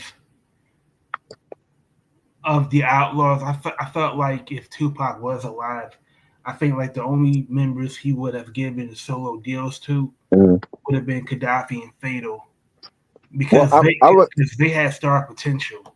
I remember on there was a interview that Young Noble did with EDI on Vlad, and Young Noble was actually supposed to be the first one to come out. So that's what he says. He said supposedly he was the one that had the first solo deal, and then it was going to be everybody else after. But that's the way that Pac wanted it. But you know, we never got a chance to get that. Hmm. You know, and I thought that was very interesting that he had Young Noble. He wanted Young Noble to come out first. Yeah, and I'll be honest, like of I was a bit like if I had to rank in order who my favorite outlaws were, Right. it would be Fatal, Oh yeah. Gaddafi, Right. Salute. then Salute. Noble, Edie, then Napoleon. Salute. Shakura, salute to you. Black Power. Black Power said the Outlaws got a whole Illuminati mixtape series. I definitely slept on a lot of their releases. I remember some of them, like seeing like the ads for like some of them, but I definitely haven't listened to them yet. Though I gotta check them out. Yeah, I will say off the top, some of my favorite Young Noble verses is Young Noble's verse on "The Good Die Young." Right. Noble's verse on um, uh, damn. Oh, baby, don't cry from the Still I Oh yeah, Rise. yeah. That was on the Still I Rise drink. Yeah, Yeah, that was fire. That was a great album. I definitely enjoyed that. There's so many bangers on that album. Teardrops and Close Caskets and Secrets of War. You know, High Speed. and Still I Rise. Young Noble, uh, because Fatal did not sign to Death Row. Mm, A lot of his verses were removed right. from original Still I Rise albums, Yeah, and I remember that. Young Noble he overdubbed his verses in place of Fatal. Right. Yeah, I think I heard EDI mention that when they had that was like after they had left Death Row, and Death Row had like scrapped their album, they shelved their album, and they were over with Amuru Records and Mm-hmm. Interscope, and they actually had a meeting with Tupac's mom, and talking about how they was gonna plan to do on Still I Rise, and it came out a fire album. I definitely think it's a classic. Yeah, I mean, Um, I do think a lot of those tracks needed to be um, remixed. I'm glad that they have the original producers yeah. tweak the songs Mhm. because I felt that was only Well, right. I know. Letter to the President. That was on like the Machiavelli bootlegs. I remember when I got those bootlegs. Like I remember hearing that song. There was a different beat for Secrets of War that wasn't on Still I Rise, and Teardrops and Closed Caskets. That was also like on the bootlegs. I remember hearing that. So there was already songs I was familiar with, Mm-hmm. and then like just hearing like the rest of the album, I'm like, yo, this is phenomenal, man. Like this is one of the best. You know, and I remember getting that album for Christmas. Like my aunt Cheryl, rest in peace. She had bought me that album for Christmas. The year it came out, and it was one of my favorite Christmas presents. You Yeah. know, Dark Kent salute. He said, Noble Noble hardest verse to me was on Mash for Our Dreams. So I'm not familiar with that song. I definitely want to check that out again. But yeah, Tattoo Tears, that was fire. Definitely enjoyed that one. All Out was crazy. Like the shit that Pac was saying on that. When he was dissing Jay-Z and Mobb Deep and shit. Mm-hmm. It was crazy. I remember hearing that on the Machiavelli bootlegs as well. But it had a different title. It was called Die or some shit like that. But yeah, and also mhm. there's another song that was on the bootlegs after Tupac died. It's a song called "Watch Your Mouth." Yeah, I heard that joint too. Yeah, LT Hutton, and yeah, he's going off on. I think he was going off on Jay-Z and. yeah. He did a lot of that. I noticed like a lot of those songs that got leaked. He was going off on Bad Boy and Jay-Z, Mobb Deep. I believe it was during the Machiavelli sessions. Yeah. You know, like he let it fly. He did not care. Like he was definitely not one to bite his tongue. You know, like when he had beef with you, he was calling you by name. He wasn't doing no subliminals. Yeah, That's something now that's very different in hip hop where like a lot of people they throw subliminals, but they're not saying the nigga name. Like Pac was not afraid. He was saying niggas' names. Like why fuck you, Wyclef, I got beef with you, and the Brat and Chino XL and whoever. Chino XL's he had a white label. Yeah. He put out a disc on a white label to Tupac that was so vicious. Like I was like, damn, like this, like that's one disc that I was afraid, was going to lead to some bloodshed because he was dissing Tupac's mom, calling her out of her name. I'm like, Shakora has a question. She says, Idi Amin, Napoleon, and Castro, the surviving 3 members of the Outlaws, will they come together for a collaboration? I think they should. I think,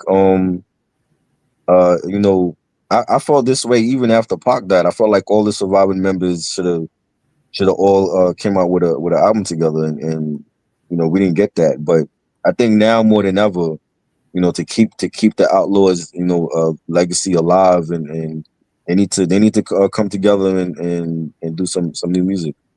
I mean, Castro is out of the music industry. I mean, but is he retired? Yeah, he pretty much he didn't announce his retirement, but he hasn't made he hasn't put out any music in really a quarter of a century now. Right. I mean, but that doesn't mean that he. I mean, I'm pretty sure he still can rhyme. Even if he's not doing music. And what about Storm? I mentioned her before. Like Storm is another artist that she stays out of the public eye. Like where's she at? I'm on Wikipedia right now, and let's see, the last album that they put out with all of the not all of the members, but with Castro especially was the Never Surrender album from 2000. I never heard that album. That's one I definitely got to check out. Because I'm looking at Wikipedia right now. Ride With Us or Collide With Us, released on November 7th, 2000. Nova King, released on October 23rd, 2001. Never Surrender, released on October 22nd, 2002. Yeah, you got a joint with EDI called Straight Ahead. That's his last release with EDI. Yeah. Shout out to Black Power. I think that was also a tribute to Mutulu because Mutulu Shakur used to always say, "Keep straight ahead." Black Power #7 said that last album was perfect timing. I haven't heard none of these releases yet, so I got a lot of Outlawz stuff to listen to. Yeah, Perfect Timing was released on September 13th, 2011. I do remember the album that was it EDI and one of the Bone Thugs members? Oh, that's Thug Brothers. Yeah, I remember seeing that. I remember seeing like the ads for that when that came out. Yeah, I know Edie. He's been active. Like Yeah, he has he's a done. podcast. Yeah, and also musically, he's done some work with Exhibit. Yeah. So he's been really keeping it was really him and Noble that was like dropping music. They were dropping like different singles, here and there. Mm-hmm. I like Napoleon. He moved to Saudi Arabia. He's Muslim. I haven't heard nothing from him. And Castro and Storm, and you know what I mean. So I think EDI got to really band the other two members together and do some music. Just to keep their name out there. For the legacy of Pac and Noble and the other lost members. And try to see if they could bring back Storm as well. Yeah. Yeah, I But saw that. Congrats to Bone Thugs for getting inducted into the Hollywood Walk of Fame. It well deserved for them. mm-hmm.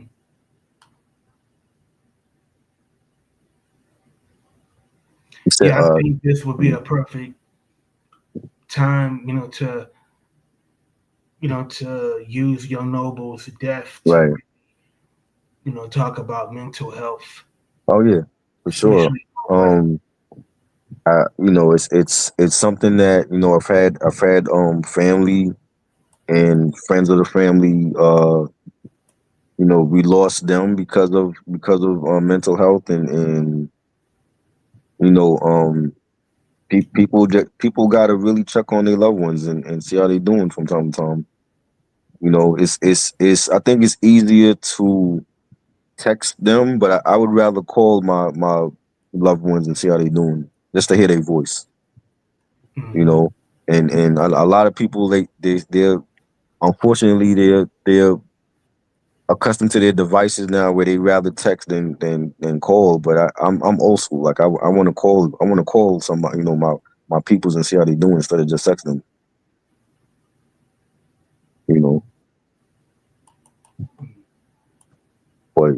But yeah, man, like yo, shout out to all the Outlaw fans, man. Like I don't think I've ever seen this much like support for the Outlaws on anybody's stream and like to the homie earlier that was here, he even said like there's not like a lot of platforms that's talking about the Outlaws or whatever.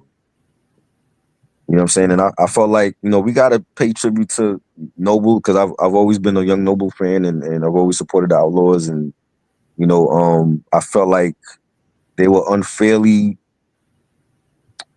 given a bad hand in the industry after Pac died, and I think if Pac was still here, they would have, they would have been more out there. You know what I'm saying? I felt he would have definitely looked out for each member, and it's a shame of what happened. You know what I'm saying? So I wanted to come on here and just do like a little tribute to Noble and the Outlaws, but I still want to do like top 5 best Outlaw songs or Young Noble verses. You know what I'm saying? I still want to do that for sure. Because like again, like there's nobody that's doing it, and I'm like, why not? Why not? Discuss the Outlaws. But definitely, rest in peace, Young Noble. You know what I'm saying? Rest in peace, Pac and Fatal and Gaddafi and Big Psych. All the fallen members from the Outlaws. You know what I'm saying? And salute to all the surviving members from the Outlaws. Black Power said after Biggie died, they got blackballed by all of Pac's enemies, and yeah, I definitely agree. And even with Death Row, like Death Row was playing games with them too because they wouldn't release the album. And EDI talked about it, and he talked about how they wanted to get off of Death Row. You know what I'm saying? And I think there was a time that was it No Limit? It was either No Limit or Cash Money that was trying to sign them, and they even made like their medallions and all that. But unfortunately, they couldn't agree to be on the label or whatever. But he talked about that as well, and I didn't even know that. I didn't know that they were being courted by I want to say it was No Limit. that tried to get over. Maybe it was Cash Money. Maybe it was Baby and Brian that they were trying to get them signed to Cash Money, but it just didn't work out. You know. But yeah, this is definitely a dope live stream. Shout out to everybody that showed up. Uncle Freezy and Computer Blue, I think his name was, and you know, Shakora. I hope I'm not fucking up your name. Shakora and Black Power #7, Dark Kent, everybody that showed up and showed some love and support for the Outlaws, and you know, this is a part of our culture, and I don't care what region it is, whether it's east, west, south, you know, out of the country, we're gonna always support, you know, the artists, you know, and that's what counts at the end of the day. And I was a huge Tupac fan and Outlawz fan. Like I said, like I've seen Fatal Hussein in concert before he passed away, and he was dope. And you know, it's a shame that he's no longer here as well. And you know, we gotta support our artists, man. You know what I'm saying? And I'm not on no regional shit. I love all regions. You know what I'm saying? I love different artists, and you know, I had to support Young Noble and Outlaws. So this was a dope live stream. I appreciate everybody. Follow, like, subscribe. You know, let me know your favorite Outlaw songs. We're gonna definitely do an Outlaws top 5 Outlaw songs.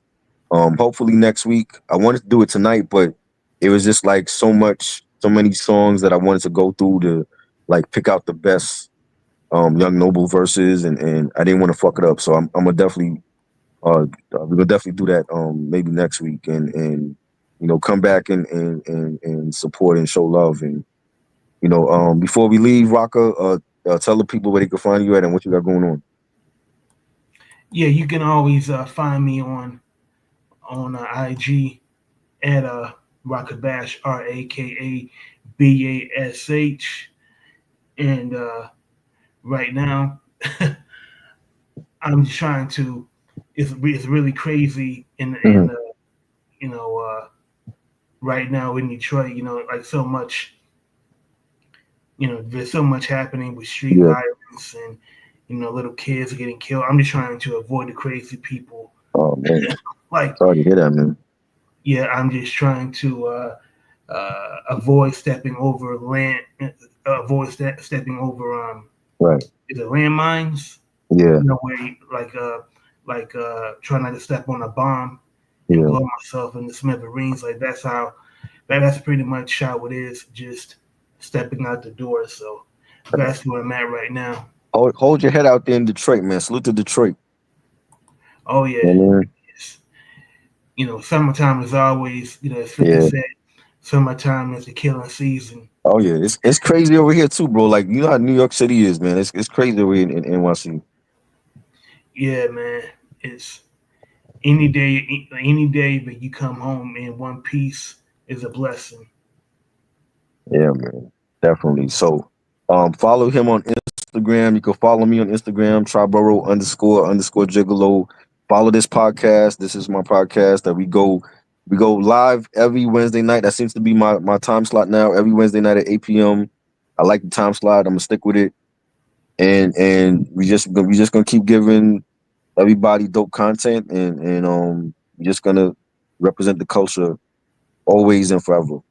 So thank you to everybody that showed up. Appreciate you all. Much love. And we out.